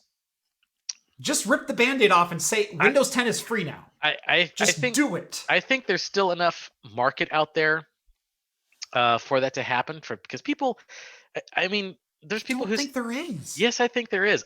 There's enough familiarity with Windows that with Windows, yes, but at the same time, there are a million ways to get Windows for $3. Oh yeah. Yet it's still on the store shelves at Micro Center for $89. There was somebody who I worked with for the last 15 years, and I worked for a software company. He worked along with me for 15 years. He got laid off because, we're all going through this whole hardship. He called me up afterwards, and he says, "Hey, where can I get a cheap copy of Windows?" He didn't know. He had no idea. And I'm like, well, you can just get, any Linux distro for free if you want to. I don't know what you're going to use it for. If you're just going to browse stuff, it's like, nah, I want Windows. And I'm like, okay, well, I mean, and I told him, like, there's lots of places where you can get Windows 10 for super cheap. He didn't know. So there's a lot of people that don't know. I mean, even people who I considered to be, little technologically savvy ended up not really knowing. So I think there's still a market for that. You're still going to have some people out there. There's that are still a market, but I don't think it's not their major market. But the majority of people don't build their own PCs. No. The majority of people don't upgrade their OS unless it forces upon them. And for the last 5 years, it's been, oh, you have Windows 7? Here's Windows 10 downloaded without your knowledge. Right. Well, then there's also, it was free. There's also all these Office computers that have the OEM version of Windows already pre-installed. And a lot of offices are going to buy those things for their people who are doing their day-to-day work, because they don't want to retrain them to use Linux. They don't want to retrain them to use something. It's like, let's just do this. But my question familiar with it. How much are they actually selling Windows today for full retail? I can't imagine that number is huge. I don't know. I've never bought Windows OS retail. Never in my life. Never in my life. Never in my life. I've never bought Office. I've never bought Windows. No, neither have I. On like a personal level. No, I've spent tens of thousands of dollars on the enterprise level, but even still, that market's kind of going away too, because you get these OEM licenses for companies for like $8. Yeah, and this is why I think they're pivoting into the service thing. But they pivoted in 2015. They said, if you have a Windows 7 license, you get Windows 10 for free. And that program has been canceled. That program still works. I can pull any Windows 7 SKU off any PC. I mean, technically, you can get Windows 10 for free. You can download the ISO and you can install it if you want to. And then if you have a Windows 7 key, it activates. Right. You have to have. Yes, I know. Right. But I mean, you don't have to have a key. I mean, you're going to get the little annoying message at the bottom right-hand corner. You can't change your color palette. But it's not like Windows XP where your computer literally stopped working. Yes. No, I know. And even if Windows you had XP a key, you couldn't put it in because that was a completely different world back then. But again, my question is, why haven't they just ripped the Band-Aid off and said Windows is now software as a service? Well, Microsoft's a giant aircraft carrier now. They can't turn on a dime anymore. They are, but it's been 5 years, and that's my overlying point. I think it's been free for 5 years. Well, we don't see the financials, so there must be something that's holding that on. But the thing is, their whole goal right now is very clearly software as a service. Oh yes, it very clearly is. And the more people that get into the Windows environment and keep on the Windows environment, because Linux is like you see it very slowly, and there's always this like, finally we're gonna jump into Linux. There's been that thing for 40 years. Yeah. But there is like this little, I think there's a little bit of an ember to it this time. Yeah. I really do. Oh, I think so too, because there's a lot of signs that show you that. Right. I mean, they're embracing with their latest releases. They're embracing open source. All kinds of signs that they're like, they're gonna give their stuff away. They're starting to give their stuff away for free, or for either dirt cheap or free, and then everything is going to be a service at that point. Yeah. So two things to this. Number one, I have a bet with someone on my Discord, which, by the way, join the Patreon down below, gets you exclusive access to my Discord, where you can chat with myself and the other hosts from Talking Heads. How many times do you think I've said that in my life? But seriously, join. But I have a bet with one of my patrons that Windows is going to replace the Windows kernel, the .NET kernel, or not .NET, the NT kernel that is at the core of Windows with a Linux kernel by the end of year 2023. You think That so, huh? I have said that. I've said it a couple times, and I've said it publicly a couple times. They're shifting that direction. And this isn't the old embrace, extend, extinguish. I finally got it right. I finally remembered it. This isn't the old Microsoft of like, we're going to like say, oh, Netscape, that's a really cool browser you have. Yeah, like, yeah. Tell you what, we'll add this like little plugin that everyone who uses Netscape needs to use our service. Oh, everyone on Netscape uses this service now. Well, tell you what, we're going to tweak it a little bit. So now Netscape can't use it anymore. Yeah. That was the old Microsoft. That's the old Microsoft. And there's been a lot of apprehension of Microsoft themselves adding these Linux features and opening up their features inside of the Linux kernel. Oh, yeah. That they're going to go, they're trying to kill Linux. No, they're trying to compete with Linux in the server space. Yeah. And the way you do that is you win hearts and minds in the consumer space as well. Yeah. Because 85% of the world runs Windows on the desktop environment. As much, and that may even be understated. Yeah. 85%. You know, and the rest of that is Mac OS, and then Linux has like a 2% sliver. Yeah. It's not big. I know you guys think you're not. You're not there. Because Mac OS has a lion's share of the other pie. But if you look at the way they're integrating and you look at the competition that they have in the server space, if you look at where they are on the enterprise side of things, and the fact that the web runs on 95% Linux-based servers, or BSD or GNU or whatever distro you want, it's a .nix server of some kind. Right. Or StarNix, I guess. Yeah. Microsoft gets their ass handed to them. Yes. Outside of the Active Directory enterprise space. And so for Active Directory, it's like, okay, we have that, but that's to support the desktop client, which is Windows. Yeah. That's not to support the infrastructure. Right. That is Azure runs on Linux, for God's sakes. I know. All the data farms and everything that's running everything. Right. I guarantee you Microsoft is not running Windows at the top of their web server. All their VMs and all their Azure stuff, yes, like you said, that's all running on Linux. All Linux based. Yes, all Linux, yeah. And that's where the environment is. Yeah. And I think they are trying to get up and compete in that environment again, because Windows used to have a pretty dominant presence. Right. Now, when I say dominant, I mean like 40%. You know, it was still kind of a minority share with, you know, it was the largest like single entity, but when you compared it to the other 60%, which were still Nix-based units, they were a big player. Now they're not. And it's because every single web server that you visit is likely an Apache-based server. Yeah, not IIS, but Apache. Every SQL is not running Microsoft SQL; it's running MySQL, or it's running some proprietary version of a SQL server. SQLite. It's doing this. It's doing that. Everything that you visit, every authentication, it's LDAP, but it's not Active Directory LDAP. It's Linux LDAP. Yeah. And so, I know I'm not the first, but I think I may be among the first to share it. John says you're not the first to share this hypothesis. They've been opening up so much to Linux, and I think I shared this as early as about a year and a half ago, that's the trail that they're on. It's not that they're like saying, oh, we're gonna let Linux play in our sandbox. Windows is playing in Linux's sandbox. Yeah. They're opening their own They're services opening it all up to run inside of Linux, outside of Microsoft's sandbox. They're not saying, oh, come into my yard, and then they're gonna hit him in the head with a hatchet. This is Microsoft going, can I come over and play? And I think by the end of 2023, the desktop Windows environment, or at least a Windows release, will come with a Linux kernel, not running on the NT kernel. Oh yeah.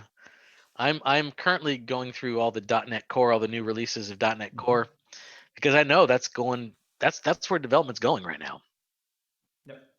But again, DirectX, which is Microsoft's baby as far as the desktop environment and the stranglehold they have on keeping gamers within the Windows environment, is now open on their direct competitor. Free. Here's the download. Here's the drivers. Here's the API. You just go for it. Here's the packages. Go for it. Yep. Now, there's some more interesting points within this article. It's not just DirectX is coming to Linux. There's a lot to unpack in this article. First and foremost, my favorite subject as of late, GPU virtualization. Do you know how irritated I was to read this paragraph? Because I've been trying to do this crap for 6 months. Oh yeah, you have been. You were like struggling. And now Microsoft goes, There you go. Here you go. So this will be in an insider preview build in late June, and you guarantee I will be one of the first to download that and give this a whirl. Because I've been looking at like completely unofficial ways to hack together like my virtual GPU solution of my dreams and at least show it off. This may just like blow my mind as far as the system that I'm trying to create here at my like local house level, how easy it's going to be a couple of months from now. Yeah. So for those who don't know, Windows, in order to rasterize graphics inside of Windows, you need to run a service called WDDM, which is the Windows Display Device Manager. Yep. And the reason virtual desktop environments have been so difficult, even if I can pass through some GPU power to a virtual machine, it still needs to literally physically have a monitor cable plugged into the back of that GPU. Now, when you're talking about compute GPUs, they don't have monitor plugs in them. And if you're running in a virtualized environment and I want to take a single graphics card and split it 4 ways, I don't have 4 monitor plugs to give those tell devices. you to do that, yes. And so the only way you can do that is by running what's called VDI, or Virtual Desktop Interface. And that's a virtualization tool, but that's been kind of locked down by NVIDIA especially in their grid licensing. And I explained this in my grid licensing video, or my grid, I think part 3, I really went into depth in as far as what grid was and what it was compatible with and what it wasn't compatible with, and why NVIDIA like opened Pandora's box and then they're like trying to put all the snakes back in it. Yeah, they kind of like stopped it altogether. They like opened it up and like, nah. Right, exactly. Oh, that's bad because people are going to buy these things and then run their whole house on like one graphics card. Yeah, we can't do that. Right. And so VDI means that VDI includes a compatibility option where it will emulate a physically plugged in cable to a virtual machine and run it on the primary graphics card device.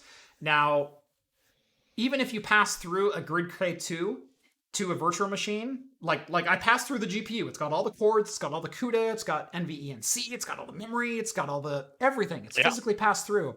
There's still not a graphics card plug in the back of that. And the virtual machine is going to say, well, I still need a way to turn on the Windows display. So I'm going to give you an 8 megabyte primary display adapter, which is not connected to the graphics card in any way, shape, or form. So I can still use the graphics card for compute, but I can't use it to rasterize graphics. And so that's been a lot of the difficulty of me getting this server up and off the ground in the way that I want it to work. What is really cool about this is Windows is saying, we're going to include native API connectivity inside of virtual machines to give you a virtual WDDM device. And you can take your we're not calling it GPU-V or vGPU, which is what NVIDIA calls it. And this is not using SRIOV, which is the splitting technology, which is a standardized technology usually used in network cards, but AMD has integrated into like their 7150X2 to split GPU power among multiple VMs. This is taking a single graphics card and saying, if you send me the stuff you want rasterized, I will send it back to you, and then you can use a virtual display adapter to use it as your primary graphics card. And so they're going to be calling this GPU PV, or WDDM GPU para-virtualization. Long term. Yep. In short, this will do exactly what I want. Yeah. So you're going to have a follow-up video here pretty soon. Now, what's funny is I've already got like 2 more follow-up videos, at least, possibly 3 to this whole series. Like, I'm already into like the planning stages of part 7. Yeah. I've only aired 4 parts. And so, yeah, it's going to be fun. And this could likely be part 8 as of like late June, early July. Yeah. So there's some good stuff coming within like my cloud gaming server thing. The other interesting thing is that the Windows Linux environment, what is the acronym for that? Microsoft loves acronyms. No, yeah, I think the whole tech industry loves acronyms. It's not Microsoft more than most. Yeah. Microsoft more than most, and they change them at will all the time. Yes. WSL. Yes, so there it is. Yes, WSL. There it is. WSL. The Windows WSL2. Sandbox Linux environment. WSL2 is what they call it. Yeah. WSL2 is the newest version of the Windows subsystem for Linux, which is running a native Linux kernel inside of the NT kernel that you can access from a Windows command line. In the past, you could download a Debian-based kernel, and you could run Linux in a bash shell.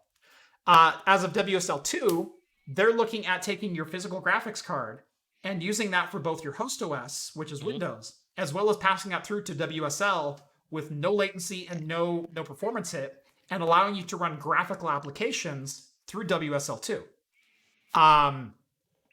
Which means I could download the Linux version of Firefox and run it natively with GPU acceleration inside of a Windows desktop environment. Yeah. And it's crazy too. Yeah, that's awesome though. And we get even deeper than that. Let's go deeper. Let's go deeper. Let's go deeper. See how far the rabbit hole goes. So Microsoft is also introducing DXG kernel, which is a DirectX kernel driver, which will be integrated into the next Linux kernel release. Yes. Which is 100% official support for DirectX inside of Linux. Yeah. If you have kernel, 4.6 or 7, I think they're aiming to have full integration, you will have DirectX support, period. Now, it's up to NVIDIA and AMD to provide driver support for that, to start running their DirectX drivers, but DirectX will be natively interpreted by Linux as soon as humanly possible. DX Core and DirectX 12 on Linux. Also going to happen. All it's going to work. It's all going to work. DirectX 12. It's going to be fine. And NVIDIA is also bringing CUDA natively to Linux, because CUDA is kind of tied with Windows for a lot of different things. And so they're integrating CUDA into DXG kernel drivers as well. And so everything that you've had machine accelerated on the Windows side is also going to be on Linux. Accelerate. This is a big announcement. This is going to be interesting to see how benchmarks are ran in the future too, because we're going to be like, okay, well, this is how it runs on Windows. Well, this is how it runs on Linux. And you're going to have multiple versions of popular distros of Linux that may or may not have variables in there too that's going to make this game run better or less. Right. So your job as a tech tuber has just gotten exponentially more complex. Yep. And in the past, NVIDIA hasn't been too Linux friendly. No. This is one thing that may force their hand. Yes. It really might. Yes. Because the reason they haven't been Linux friendly is they're like, why would we allow people to like openly use our drivers, even though they openly do on Windows, when all we're trying to do is getting them to like switch over to like DaVinci Resolve inside of BSD or do this or do that? Where's the benefit for us? Well, all of a sudden, if the benefit is Windows going, we're going to shift over to Linux. And if you would like to run inside of Linux, you're more than welcome to join our sandbox. Yeah, of course. Come on over. The water's warm. Yep. So yeah, they haven't been Linux friendly because the same reason a lot of other developers aren't very Linux friendly is that there's no market share over there. No. Is everyone goes to Linux because it's free or you pay for Red Hat. Yes. No, mostly because it's free. Right. Mostly because it's free. Yeah. There's a lot of free and open source but stuff not only inside that, of but I mean, Linux. it's most Linux distros I've ever used, they've been stable, they've been solid, they've had great security. Mhm. I mean, yes, if you're used to Windows, there's going to be a bit of a learning curve, but to be quite honest, there's a bunch of graphical interfaces on there that are very, very similar to Windows, so you're going to have Mhm. at least some modicum of similarity to it. So with just a couple of months of, or not even a couple of months, a couple of weeks of just daily use, you're going to get used to it. Yep. So I think, I mean, I don't know if there's going to be a big adoption of it at that point. So I honestly think that Microsoft, like you said before, Microsoft is doing this just to get their service out there more. Yes. They're going to be Microsoft as a service, and then Mhm. we're going to embrace everything open source, everything free. I would be absolutely, like you said, I wouldn't be surprised if Windows 10 started becoming free as well. Like, you just install it, do whatever you want with it. We don't care. Right. As long as you subscribe to some kind of Azure service.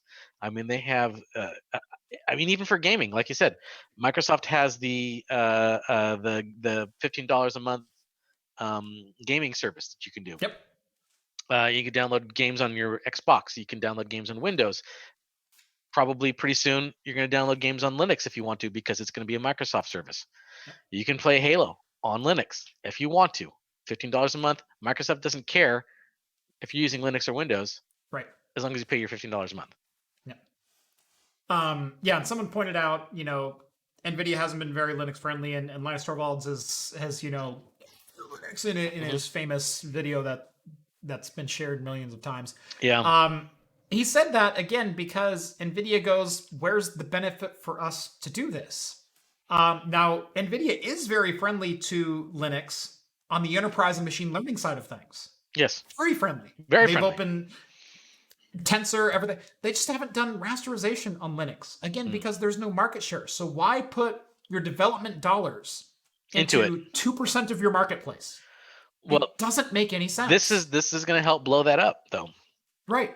And I've said the same thing for a lot of different development companies that have either said, well, we're not going to support Linux, or they said they were going to support Linux and they said, we just can't put that much resources in.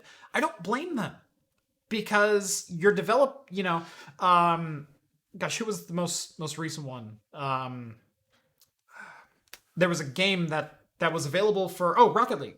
Rocket League all of a sudden said, we're not going to support Mac OS or Linux anymore. Everyone went, why? Well, because 99.5% of our user base is either Windows or console. Yeah. Why would we support 0.5% of our user base with 20% of our resource dollars? That doesn't make any financial sense. And again, Rocket League, a lot of their money is as a service. It's buying additions, it's buying DLC, it's buying additional things. And if you have to make that DLC run on 30 different platforms, versus if you want to focus on PS5, Xbox, Switch, and Windows, you can cut OS X and Linux and only piss off about 0.5% of your user base. Yeah, who cares? And who cares? Yeah, who cares? You're not that big of a fish. You don't matter. Yeah. And I know that I'm all of a sudden going to get a lot of Linux fanboy hate for saying that. If you own 0.5% of the marketplace, you don't matter. You're the minority. You don't deserve People don't that care amount about of you. support. Yeah. But that's the nice thing. Windows is giving it to you. Right. You're getting it now. This is a change that may make you matter. And so, as a Linux fanboy, you shouldn't go, Microsoft should stay out of our sandbox. This is you should get 100% on board, because this is going to make you matter. Yeah. This is going to make developers look at you seriously. This is going to make people put resources and dollars and development time into your beloved operating system. What's good for the goose is good for the gander. And if Microsoft is all of a sudden putting their horses behind Linux, put your horses behind Microsoft because they have a lot more pulling power than you do. Oh, yeah. That was borderline rant, but it was rant in a different direction than I've done before. Yeah. It was stop trying to fight it. This is going to be good. It's going to be a good thing. It's going to be different, but it's going to be a good thing. I had a joke about that, but I'm not going to say it. It's pretty. Anyway. And speaking of Linux integrations into Windows, this next one I know Steve's excited for. Oh, I'm kind of excited for this as well. I actually downloaded this today, and it's pretty slick. I haven't had a chance to play with it yet. Yes, so. I definitely would. I have one small gripe about it, but it's a small gripe. So basically, now we just talked about all this friendly handshaking and hugging that Windows and Linux are doing. We have a new release of Windows Terminal. There's a new Windows Terminal coming out there that you can download right now. And it is very nice. It integrates well with all these new developments. You can have your classic command prompt. You can have PowerShell. You can integrate every single terminal window you want within any type of Linux distribution you want. You can have them tab oriented. You can adjust the transparency. Tabs in command shell. Yeah, I know, exactly. You can have split panes. You can have multiple panes in one window. It is a really nice. I haven't messed too much with it, but the examples that they're giving look very, very cool. It's basically like a tabbed browser for terminals. And the only issue that I kind of have is that the settings, the configuration of it is all in a JSON text. It's all JSON strings. So you have to have you have to have a little bit of knowledge of how JSON works and a JSON editor and be able to add and remove stuff. So not exactly super user friendly, but for the most part, people who are going to be using this are not looking for a nice GUID interface anyway. But yeah, you can go up to the Windows store. You can download it right now and you can mess around with it. It is also open source. You can go up to Git and then download the open source, the code of it if you really want to. I actually haven't done that because I really don't care. But yeah, it's super neat if you guys are into terminal services and command prompts, which I know Jeff is. Yep, very much. So who was it? Moxie says the Linux desktop is what you make of it. I switched years ago, and I'm going to make another argument. I've said this a number of times. Yep.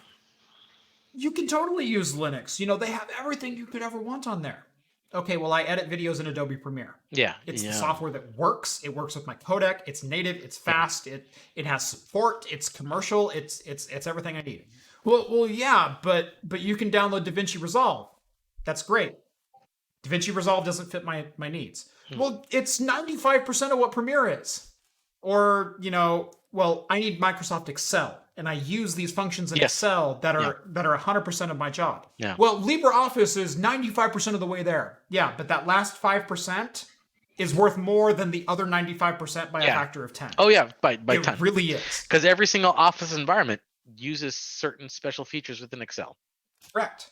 And so the tried and true Linux argument of, you know, why do you need Photoshop? Just download GIMP. Just download this. Just download that. Not the same. From a professional standpoint, yes. From a professional workflow, yeah. DaVinci Resolve is about as close as you get. There are production companies that run DaVinci Resolve. Totally get it. There's a lot more that run Adobe Premiere and Final Cut Pro. Yeah.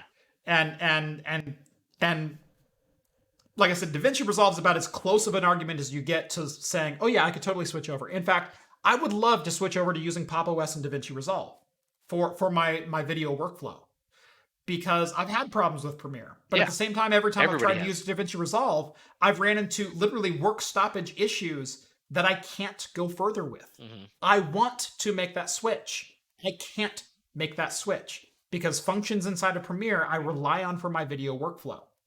And when you just condescendingly say, "Oh, but LibreOffice is 95% of what Microsoft Excel is," that's great. I require the other 5%. Yes. I cannot work around that. Yeah. And it goes down. Try GIMP. GIMP is the weakest argument to Photoshop. Oh gosh, have you tried to professionally edit a photo inside of GIMP? It's a nightmare. It's horrible. I mean, not only that, but let's add the After Effects, controls that you have in there as well as Illustrator. Is so ingrained into the culture that is literally anytime you see an edited video, they literally call it a Photoshop. Right. They don't call it a GIMP. Yeah, it's not a GIMP edit. It's a Photoshop. That picture's been Photoshopped. Like, what are you talking about? That's a GIMP. No, that's a Photoshop, man. Right. And so, while you're right on the server side and the enterprise side of things and the highly commercialized and web server side of things. Right. Yes, Linux has full commercial support. Of course. Because they own 95% of the market share. Mm-hmm. When you're talking about the desktop environment, right, and you own less than 2% of the market share, and you're saying, but they have all the tools Windows does. That is complete and utter bull. Yeah. It's a complete fabrication, and it's disingenuous to the people that you're trying to convince to move over. Right. Because I've worked in Linux. I've tried to professionally move to Linux. The tools are not there. And the reason they're not there is the development time hasn't put in. And the reason the development time hasn't put in is because the market share doesn't exist. And the reason the market share doesn't exist is because you guys say, well, GIMP's the same thing. It's not. I've ran into this before where I've had people come by and it's like, hey, would you come by, take a look at my PC? It's not working right. And it was you've dealt with your elders and older people who use computers on a day-to-day basis. And a lot of these I've worked in tech support for nearly 17 years. Oh yeah. Okay. So we know this. So, and you may have run into this example too, where there's somebody who's trying to pinch a penny. They have this, computer. They bought it secondhand. They're like, well, you got to get a new version of Windows on it. Like, well, how much does Windows cost? Well, it costs you $120. It's like, well, I don't want to do that. Well, so you got Linux. It's free. I want to use Office. And well, we can put Office on there, but it's a free version of it. They're like, okay, and they do it, and it's not quite there. It's like It's not quite there. And then when you go over there to support them, I'm like, well, they're just like I don't use this. I mean, I use it to open up my documents. I use it to browse, and that's about it. So they never really dive into it because it's not exactly what everybody else uses. So they become kind of lost into this other realm here. And I make the same argument when people go, oh, just use Google Drive 100%. Google Drive's 95% of the way there. Yeah. But if you look at Microsoft Excel, it does things with multi-spreadsheets and formulas and things that the other companies can't even touch. Oh, and they've been the industry leader for 30 years. There's a reason Lotus 123 went extinct. There's a lot of enterprise stuff that uses the VBA backend of Excel that you can't get anywhere. You can't do that. It literally doesn't exist. It literally doesn't exist. And so when you go, oh, look, it's a spreadsheet program. Yeah, it's a spreadsheet program for 95% of the spreadsheet users out there. That 5% is worth more than everything else combined. Yeah. And it's so frustrating because it's so disingenuous. And trust me, I would love there to be multiple options for a desktop OS. That's what I push for. That's why I explore these concepts of Steam running on Linux. And why would I use a Windows server when I can use the Linux server? Because I can introduce those concepts. Yeah. And when I hear the Linux community going, just go ahead and switch, it doesn't work that way. Well, I mean, this is the nice thing too, because we have this notion that you can have a mixed environment, and it should start theoretically working a lot more seamlessly. Mm-hmm. Theoretically, I mean, we have a long way to go, obviously, but we got DirectX, we have terminal services that let you get in there, so all kinds of stuff that are making this what used to be a huge chore. Mm-hmm. I mean, just in networking a Linux with a Windows, you had to have Samba. You had to have Samba on there. They couldn't talk to each other. Yeah, it's a lot easier now. So, Sybil says MS Paint for the win. oh yeah, It's basically the same. GIMP is closer to MS Paint than GIMP is to Photoshop. oh yeah. Well, okay. I would say GIMP is closer to Paint.net. If you've ever messed 3D with Paint. 3D Paint. No, 3D Paint is actually kind of cool. Yeah. But no, if you look at the interface in Paint.net, because Paint.net is not distributed with Windows, but you can get it for free. Right. And it's supposed to be the MS Paint substitute. But the interface on Paint.net is very, very similar to GIMP. I was very surprised at how similar they were. Mox says it's disingenuous to many people, but as a software engineer, I work in Linux 24/7. Yeah. I'm a professional server admin. I work in Linux 24/7 as well. Yeah. But I come home to my desktop environment and do other professional work that requires Windows. Yeah. And I know what you're trying to argue. I know exactly what you're trying to argue. It's that it's there, right? Like I work in it. Why can't everyone else? If you're a software developer who's working inside of Linux, you're developing software for Linux. You're part of the solution to that problem. But on the desktop side of things, and again, for probably, I haven't read it yet. Oh yeah, it's good. I saw it's Vlad, Vlad's and back. I asked him where his tips were last week. His tips are back. His tips are back. Well, it's almost 10 o'clock, so I think we can say it. So we could say this. Vlad, $10 donation. Yeah. Steve, go for it. all right, so Vlad's tip for the night: when you're getting a hooker for the night, put your money in your socks and only keep what you're actually paying her in your wallet. Be smart. Don't get robbed. This is very good advice. This has been Vlad Tips, brought to you by Craft Computing. Correct. Thank you, Vlad. But All right, I'm on my last beer. I'm doing Yep. my barley wine, Mad River Brewing. ooh, nice.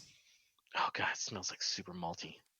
This is why I love barley wines so much, because they're just. I have a bunch of Bigfoots out in my other Oh, fridge. So See, now I like Bigfoots, but the thing is like Bigfoots are not only are they super malty, they're also giant hop bombs as well. yes, they are. Super hoppy malt bombs. So they're like IPA wine is basically what I consider them to be. Not as Yes. Yeah. Yeah. And I agree with that assessment. But I know John already has like the 9-year collection. Yeah, He has yeah, 2011 yeah. through Of course he does, 2020. So what's really funny is he's rubbed that in my face for years. Last month, Sierra Nevada announced that they're going to make available a lot of their Bigfoot bottles, and they'll ship them to you for like $50. Mhm. And so I spent the $50 and I got the shipment. So now I have over half of his collection for less than half of what he paid. Well, yeah, he had to scour everywhere to find that stuff. Yeah, I was directly with to you. him. So in the beer vlog that John and I did, we went Yeah. down to Corvallis Homebrew Supply To go and they had a couple of bottles that he didn't have. The basement aged, the aged beer that they had. There. Yeah, the cellar aged. Cellar part, aged, yeah. So we went there and he's like, "Oh my god, a 2013! I have to have this." And he spent like $15 or $16 on like a 12-ounce bottle. Yeah. And I'm like, "That's really cool." And he's like, "Yeah, this is like one of the ones that I was missing." Well, now I have 2 of those. All right. But yeah, they shipped me a case of Bigfoots, and it's literally like choices between 2011 and 2020. I don't have all of them, but I think I have at least 6 years of them, and I got it for $50. Yeah. And he spent Way too much. Yeah. Now this one's super good. It's like just the right amount of hoppy, but because like when I want a barley wine, I want it to be more malt forward than anything. I don't mind a little bit of hop on the back end. Because of the big ABV, I want a big malt smack in your face when you take that first sip. And this is what this is right here. Yeah. I got a special edition Bud Osher Light. says, "Good morning from Israel." Wow. I love the far off comments that we get in here. It really sinks in how global the platform has really become. It really brings in how global the Earth is. It's like round. And It's there's like round a lot or of people something. in it. Yeah, it's like they're everywhere. Yeah. Yeah. But no, I love hearing that people are like, yeah, I'm waking up in Japan right now. I'm having this, or it's lunchtime over here. Oh, they're gonna have a sake or something like that. Right, but it's 10 p.m. here, and I'm drinking a donated Bud Light lemonade. and seriously, it's really cool to hear like good night from Australia, like I'm just getting off work in Australia, or I'm waking up in Israel, or love hearing that. I really do. Jeff needs a near beer like now. Yeah. I fully agree, Novella Hub. I've been kind of sipping on. I'm still enjoying this. Oh, come on. Just chug it already. Get it over with. Rip it off like a Band-Aid.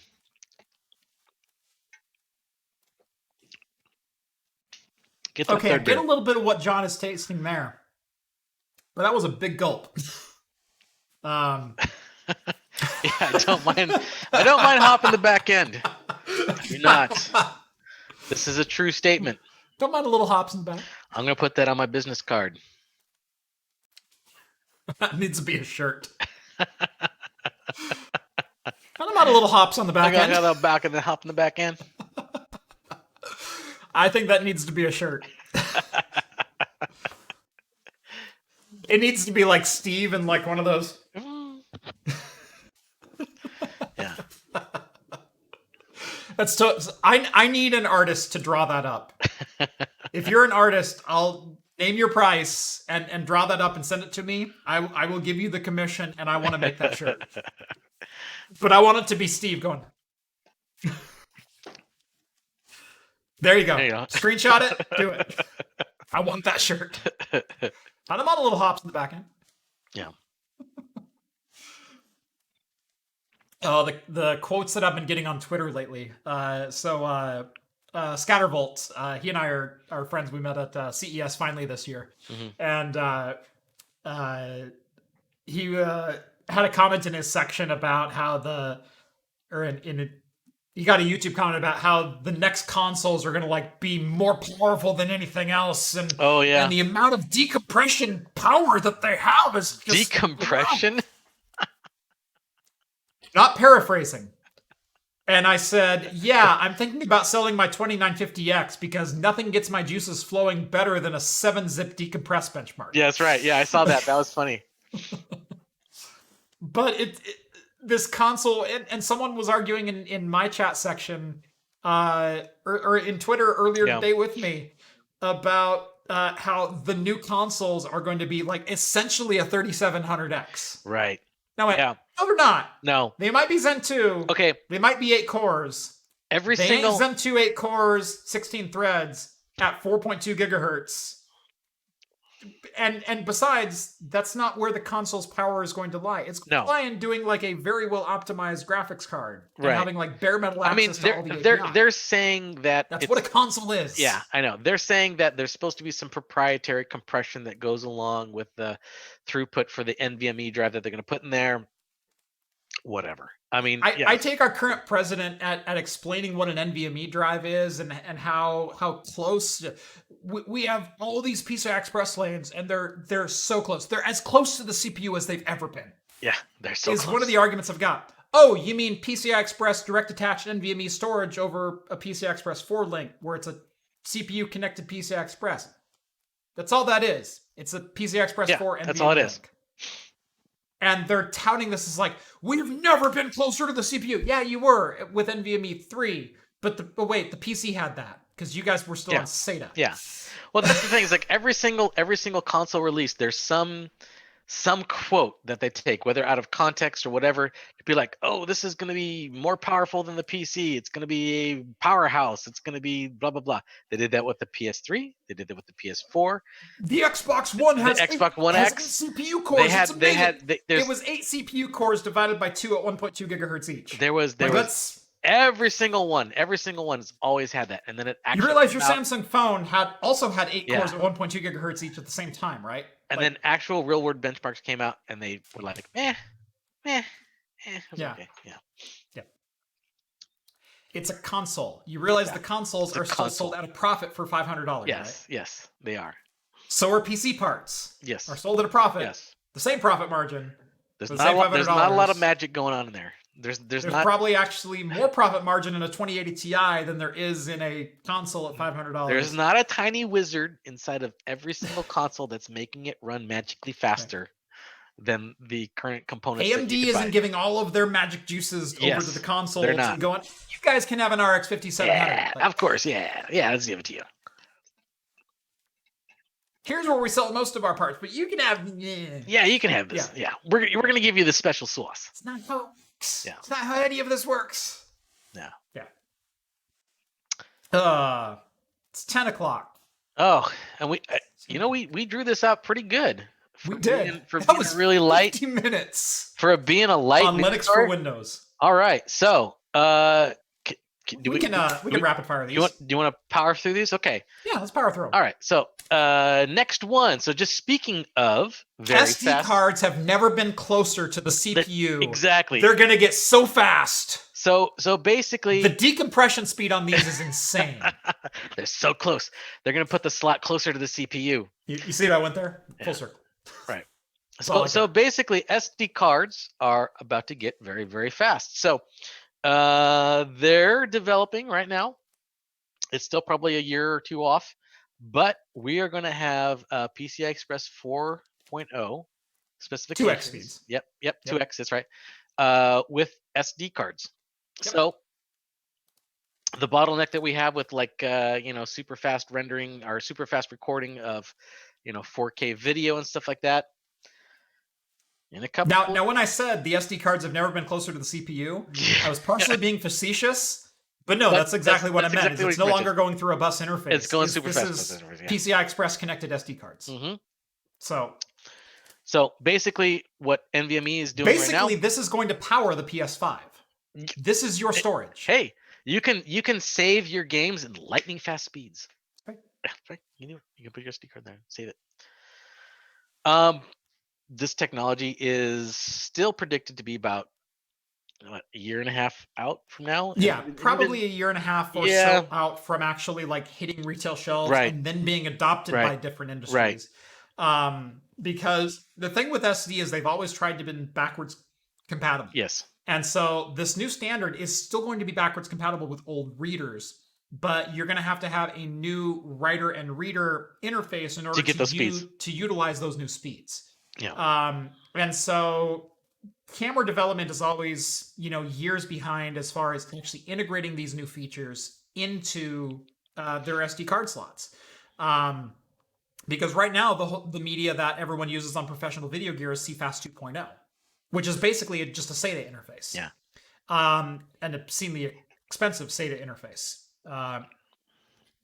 As expensive as a Red Mini Mag, which is just an MSATA interface. It's literally an off-the-shelf drive inside a fancy aluminum enclosure. Novella Hub's Raspberry Pi with NVMe 4. Yeah, that's right. Let's get a Raspberry Pi with NVMe speeds. Dude, that'd be sweet. I so want to get away from micro SD storage on the Raspberry Pi. That is my one biggest gripe that they have kept with, is that they haven't given us an onboard, even a USB connected SATA interface. That's all I want, is I do want a SATA interface to this. Make it a 2.5-inch size. Yeah. So make it the same footprint as a 2.5-inch drive, and give me a 2.5-inch sled on the bottom, or give me an MSATA drive slot that I can put onto this without, expanding onto it in an awkward way that doesn't allow me to utilize a standard case.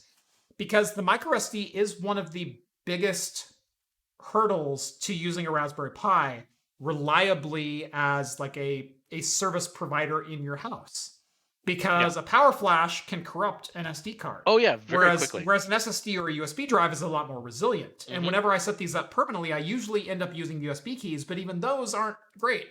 I prefer to go with a SATA disk. But then I'm, using this nice small form factor and plugging in a 2.5-inch, hard drive enclosure next to it, which isn't wall mountable, which doesn't integrate into the same interface as this. And it loses all of its appeal, or a good chunk of its appeal. Chunk of it, yeah. Versus an ITX desktop, which has infinitely more power than one of these does as far as raw processing power. Right. Because you're taking a 3 or 4 watt ARM processor, versus, or Broadcom, based processor, versus, an Atom Cherry Trail 8-core chip. A Z8750 or something like that from Intel, which is still only a 5 or 7 watt x86, but it has so much more instruction set and is so much more versatile than the ARM-based stuff. I actually was kind of contemplating posting a story about the ARM the Windows putting a ARM compatibility for their x86 compiler, so being able to natively run x86 binaries x86 binaries on ARM. Yes, yeah. Which, do you know why they're doing that? Oh, of course I know why they're doing that. Exactly. Windows Phone 11. Yeah.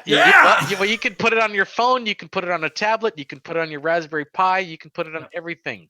Do you know why else they're trying to go Linux compatibility on everything? Oh yeah, because then it doesn't matter which device you have, you're still integrated into the Windows service. That's right. Everything's a service now. And if you can get to our service, we can get your money. Yep, exactly. Exactly it. So.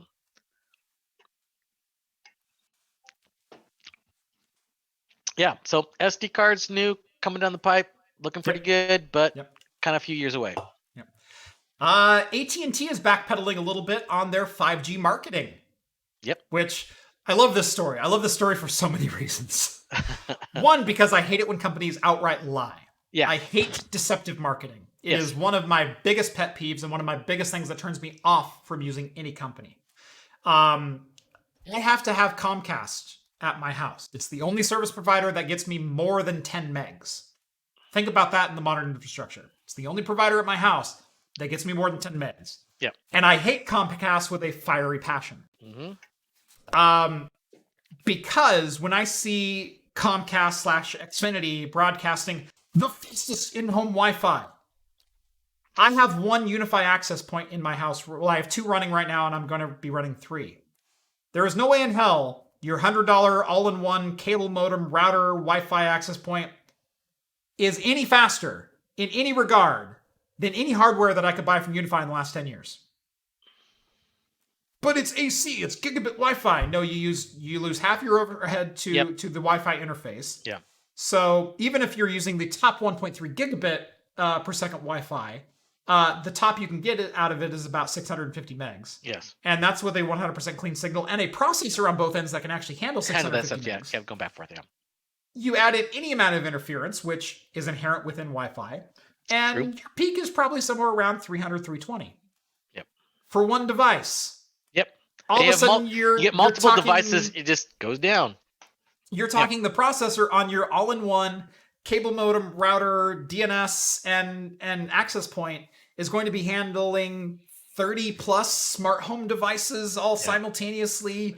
They don't have MIMO on them, so they're not the fastest. They can't handle multiple clients. But they go, oh, but if you have one Wi-Fi device, we're the fastest. No, you're still not. Yeah. But there's no metric that says they can't say that. And so it's deceptive, and it drives me batty. Same thing with AT&T. AT&T, for the last year, has been promoting their 5G Evolution network, which was not 5G. 5G as a specification is laid out of a specific band of LTE service that allows for specific speeds and specific specifications. Specific specifications. How do you like that for compiling that? But LTE is a specification of wireless connectivity. 4G and 5G are variants of LTE, which require specs to be hit. You can't call something a USB connected device unless it aligns itself to a certain set of specs. You can't call something a PCI Express device unless it aligns itself to a certain set of specs. You can't call something 5G unless it aligns to all of the 5G specs. Yes. AT&T's argument was, well, we're not selling 5G. We're selling 5G Evolution, which is a completely different brand name. I don't know why people are getting so confused about this. Why would they ever think that? Right. Yeah. And they've done this for years, AT&T has. They had their 4G network, which was 4G, or LTE over 3G, which doesn't exist because 3G was its own thing. LTE was 4G. They really have to market as Fun-G. Right. Fun. It's so much fun. It's Fun-G. Yeah, it's Fun-G. It's Fun-G. I'm surprised no one came up with that earlier. I'm down with Fun-G. Fungi, yeah. But they've been marketing this as 5G evolution, and everyone hears 5G and goes, "Oh, it's 5G. It's the latest greatest." No, it's 4G with like a couple of like off the books enhancements that are not officially supported specs. And it says, while no one disputed 5GE wasn't real 5G, except for the people who read the specs, and it doesn't meet any of them. Yeah. It's 4G with local DNS enabled. The board found that evolution likely wasn't enough to tell people the truth. The term might even suggest that AT&T's networks had evolved into 5G, which was exactly what their marketing team was hoping for. Yep. So AT&T is disappointed that their marketing didn't fail to demonstrate the differences between actual 5G and what we're calling 5G evolution is not actually 5G, but something that consumers could get a 5G-like experience from their existing 4G phones. Do you see the mental gymnastics around that sentence? Of course. And it's I've that's why I can never go into marketing, because there's so much BS that's going on with marketing. Right. I can't stand it. Yeah. And so AT&T has finally said, well, AT&T respectfully disagrees with the reasoning and result reached by the panel majority. Yeah. AT&T's customers nationwide continue to benefit from dramatically superior speeds and performance that its current 5G evolution network provides. As a supporter of the self-regulatory process, however, AT&T will comply with the NARB's decision, which basically the regulatory board said you can't call it 5G, and they said, well, I guess we'll just self-regulate and not call it 5G then, even though 5G evolution was something completely different. Yeah, of course. Just the 5G in the front of it. Just ignore that. Just the evolution. Yeah. Who cares? Yeah. But I just love the way that article reads. Oh, yeah. Just dripping with disdain. Yep. Anyway, TSMC. Big potential news here. Big fab guy. That is confirmed. TSMC will be building a fab plant in Arizona that will be producing 5nm fabs at scale. That's right. And how long that's going to take them to spin up, the article doesn't really say. Well, they're aiming for 5nm, which is the next leap, which should be within the next 18 months. If you take TSMC's timeline for actually spinning all this stuff up. The plans, though, do say it's sometime 2024. So 2024? Yeah, 2024. Okay. So yeah. It's speculative. TSMC was said to be able to produce 5nm within the next 18 months. Yes. But 2024, that's still a pretty decent timeline. That's not too bad for 5nm. Yeah. I mean, 4 years away. I mean, that's not too bad. 3.5. I mean, we're almost halfway through this godforsaken 2020. Yes, we're almost. God, half of it we've just been spent tunneled in my basement here. Yeah. Drinking. Oh, actually, you know what? Now that I think about it, it hasn't been that bad. I'm sitting in my basement. It's been weird. Weird. Okay. Here's the. It has been weird. By the way, I just correlated that you and I are both stuck in our basements now. Yes, we are both stuck in our basements. I'm in my basement. You're in your basement. I didn't used to have a basement. Now I'm in my basement. Both finished basements. Yes. Both finished basements. Both very nice basements. Yes. Mine has windows. Yeah. Well, I have windows on the other side of my basement, not in my office. But still, it gives me an excuse to just sit at home and do nothing. Right? So you guys want to go out? I have a reason to day drink. Yeah, I have a reason to day drink. I have a reason not to go anywhere. Wife wants to. You want to go out for a date? No, we can't go. We don't want. We don't want to get a disease. We're gonna stay home. We can't go. No one's open. We can't go. Yeah, no one's open. We can't go nowhere. I secretly kind of enjoyed it, just a little bit, just to sit home and do nothing. I mean, I've built up my office and my downstairs area for entertainment to be able to just do whatever I want. Yeah. And then now there's no pressure to go out anymore. I kind of like it. What's funny is we moved into this new house, and admit it, our old house sucked for entertaining. Yeah. It was a horrible layout. You had some compartmentalized rooms. Yeah. Whereas like you definitely like if you were in the living room, you're in the living room. Yeah. And there's walls that made you remind you that you're in your living room. Like, Right. okay, I hear people in the kitchen. I gotta walk We had into a the kitchen. 4-bedroom house with a Yeah. living room for 3 people. Yeah. That's what it was. Yeah. And the dining room was kind of like shoehorned into the end there, but it was too small to be. It was a 1,950 square foot house, 4 bedrooms, and every room felt just a little bit too small. Yeah, everything was compartmentalized. Like everything was its own entity. It's like, oh, well, you've got this living room that's nice and massive. I mean, it was like a 30-foot long living room, but it was only like 8 feet wide, and so. And you could only put the couch in one position, and you could only put the couch in a way that faced one particular wall, and you could only fit 3 people sitting on that couch.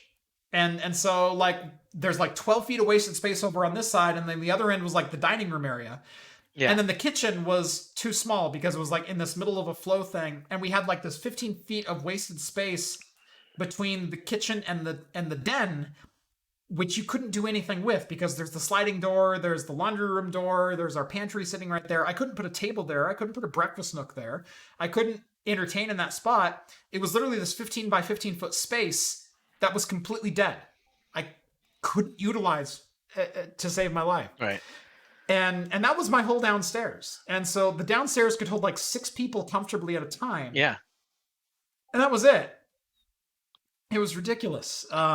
And then the upstairs was even worse. The upstairs, the hallway was, if it 3 wasn't foot 3 wide. If it wasn't for that bonus room where you put your studio in, that was like the only thing that had a big open room up there. Right. That felt relatively spacious. Right. That hallway, I'm not kidding, was 3 foot 3 inches wide. Yeah. It was nothing. And it was horrible. It was like living in a cave, but I still had 1,950 square feet of space. Yeah. It was the weirdest thing ever. But we bought our new house in the goal of being able to entertain.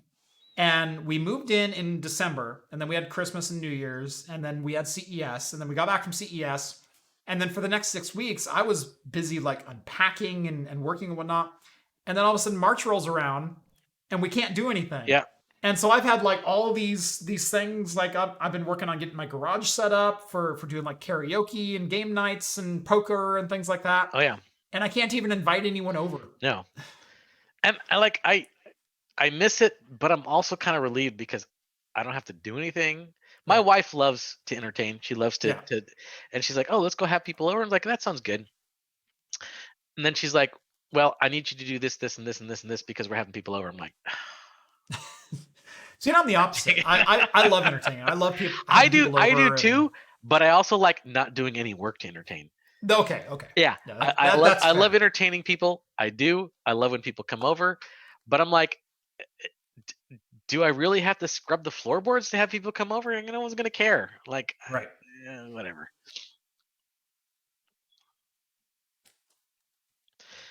So what? John Wynn was. There's only like this much left in this. John Wynn, he's like, didn't Marion County move to phase 2? No, Marion County is not in phase 2. No, Marion County is got denied for phase 1. Oh yeah, they're like the epicenter. Marion County is the highest per capita in the state. Mm-hmm.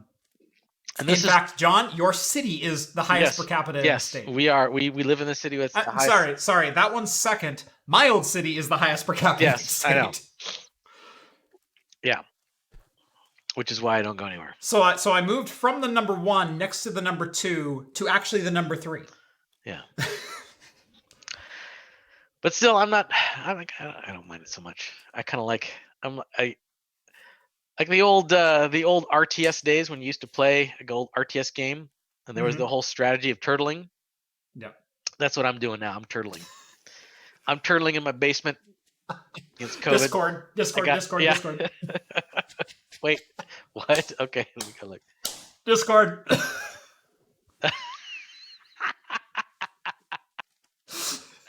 Nice. That's a shirt. I got it. That's a shirt. All right. Jason can pick that up. Print I out a shirt. even love the umbrella in front. That's the umbrella's still there. Yeah, I like the umbrella right there. That's good. That's awesome. That's good stuff. I'm gonna have to cut out like the main silhouette of that, and that might be a shirt. That's good. I don't mind a little hops in the back end, I think is what it was. that what it Yeah. was? I don't mind a little hops at the back end. Yeah. Yeah. I don't have a little hop in the back end. Yeah, I don't know what happened to my viewer count. My viewer count was sitting at about 110, 120 throughout, which is actually a little low for us as of late. We've been averaging closer to 170. All of a sudden, since 10 o'clock, we're at 220. People are bored, I guess. Yeah, all of a sudden people are logging in and going, hey, Jeff's online. Yeah, look at that. It must be morning in Israel. Yeah. I guess we're popular over there.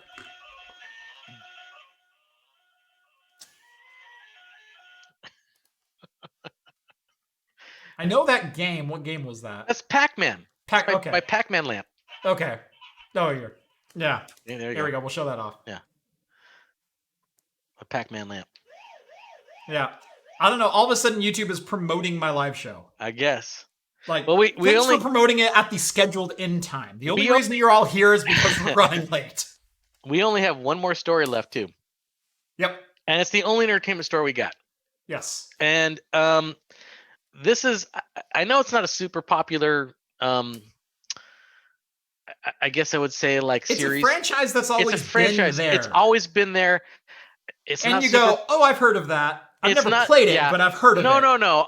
Okay, it's near and dear to my heart because I've always played. I've always played this. I've always played this. I played this one. I fell in love with it. We played it at the LAN parties I used to host. Always loved it. And I'm talking about Serious Sam. Serious Sam. So Serious Sam 4 has been announced today. We get a Serious Sam 4.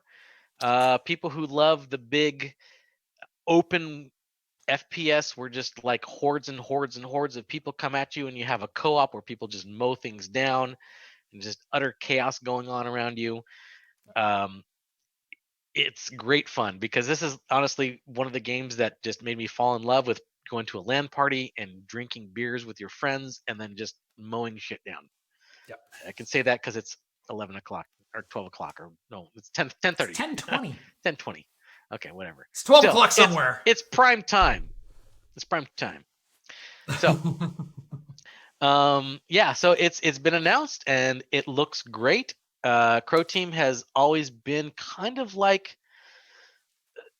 they've had like just simple games that have just like kind of these gorgeous graphics where they have the engine that just like has these big sweeping landscapes with just huge amounts of mobs that just seem to just flow with high FPS, and just it's always been like just a beautiful thing from the very first Serious Sam to like the last one, which was 3. So I'm kind of curious to see what 4 is. It looks great. It was just announced today. And I guess it's supposed to come out this August. So they must have been working on it for a while. So it's coming out this year, this Christmas. You can delve into some Serious Sam 4. Cool. Yeah, that's all we got. Yep. I did finish it. You did? Okay. I did. But that was technically your second. I know. I'm not. But that was your second. There will be some who said that was your second beer. That was only your second beer. I know. I told you I was trying to go a little lighter tonight. Oh, okay. I'm tired. I haven't been feeling all that well. Right. My daughter was actually feverish for like 4 days over the weekend, going up to 101 plus fever. Okay, like going up to like 101 for a couple hours and then dropping back and being like, I'm totally fine, like bounce off the wall, and then jumping back 2 hours later. Now go look at what they posted. The Discord? Yeah, look at that one. That one's good.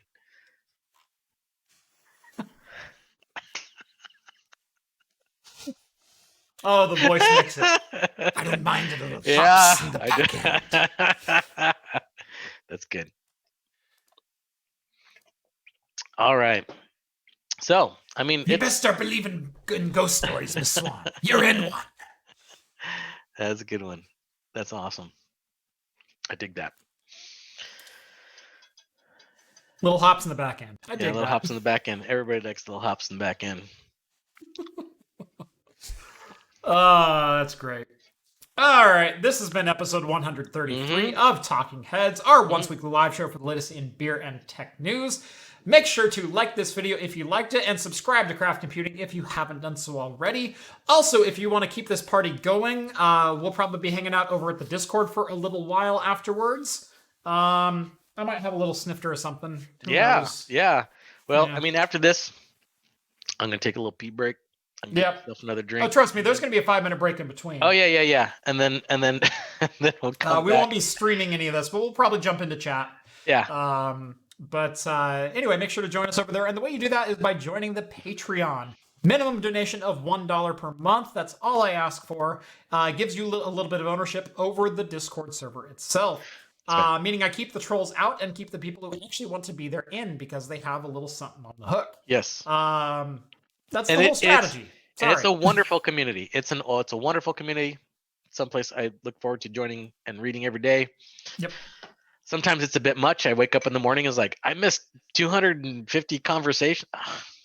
Yeah. I'm gonna scroll through most of that, but I'll get to the meat of it. Yeah.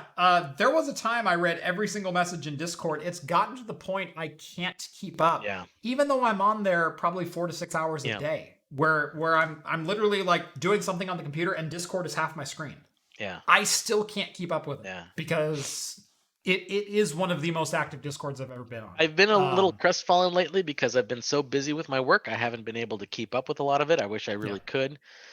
Because I used to. I mean, like when we first started up, I was like heavily involved, but now I'm like I have to bide my time between work because they, to be quite frank, they laid off some people and they put a bunch of work on me, so I have less time now.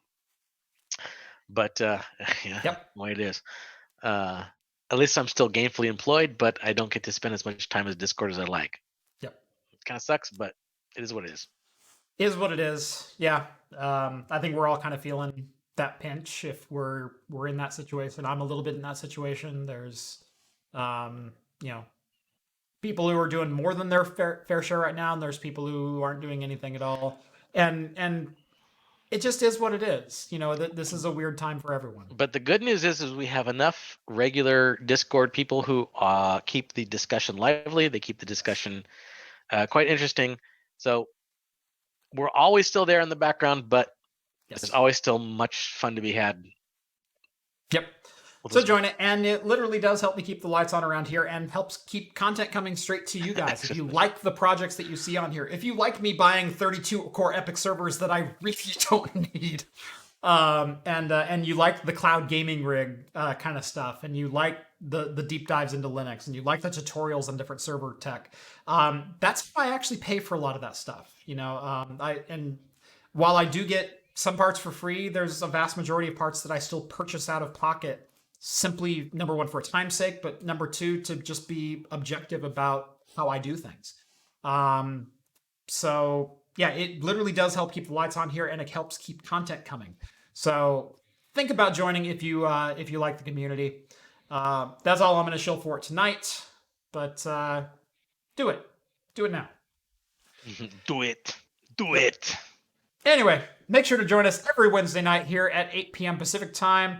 Next week, John is back on the show, Hops and Brews himself. So we'll see. Unfortunately. Twice a month, I got to deal with that. Yeah, I know. Well, at least he's not your brother. I like that the week he's not on, I willfully drank a Bud Light lemonade. He's gonna be like, "Oh, hey, look what Jeff will take. I could take it down. I could take him down lower." Right. If he's willing to go there, I got a bar that's. Oh yeah, we can go. We can see how low it goes. Yeah. If you take the red pill. Well, there was some talk. I think was it in the Discord or maybe it was in the YouTube chat, but there was talk about some MD 2020. I saw some MD 2020 pop up. Yeah. Well, I mean, okay. So after John did that MD 2020 video for his Hops and Brews channel, he did bring some of it by to my house because I hadn't had MD 2020 for a long time. And I'm like, I'm kind of early 2000s. Yeah, no, not even early 2000s. We're talking 90s. This is I mean, I'm kind of aging myself a bit, but yes, it has been the 90s since I had some, and he brought some by after he had that because he had plenty left. Yes. And it was not good. Yeah. the reaction he has on the video, I would say was pretty authentic, to be quite honest. And John enjoys a lot of stuff. He likes a lot of stuff. My palette is way more open than what John's is. He's got pretty narrow. Like, he doesn't like pickle beer, so I'm like, hey, pickle beer's not that bad. I like pickle. See, I'm with John in that camp. Well, I know. I understand. People are not as open. You know, I always thought like I was pretty narrow in my culinary pursuits. I found that I am not. Yes, I know. There's a lot of people who are like, oh, okay, all right. I mean, you do you. That's fine. Yep. But so John's not quite as open as I am, but he's pretty close. So if he doesn't like something, John doesn't like a little bit of hops in the back end. Yeah, no, he does. Just he doesn't want you to admit it. Anyway, thank you guys so much for watching this one. Tune in next week, same bat time, same bat channel. And as always, we'll see you next time. See you guys. Cheers. Bye.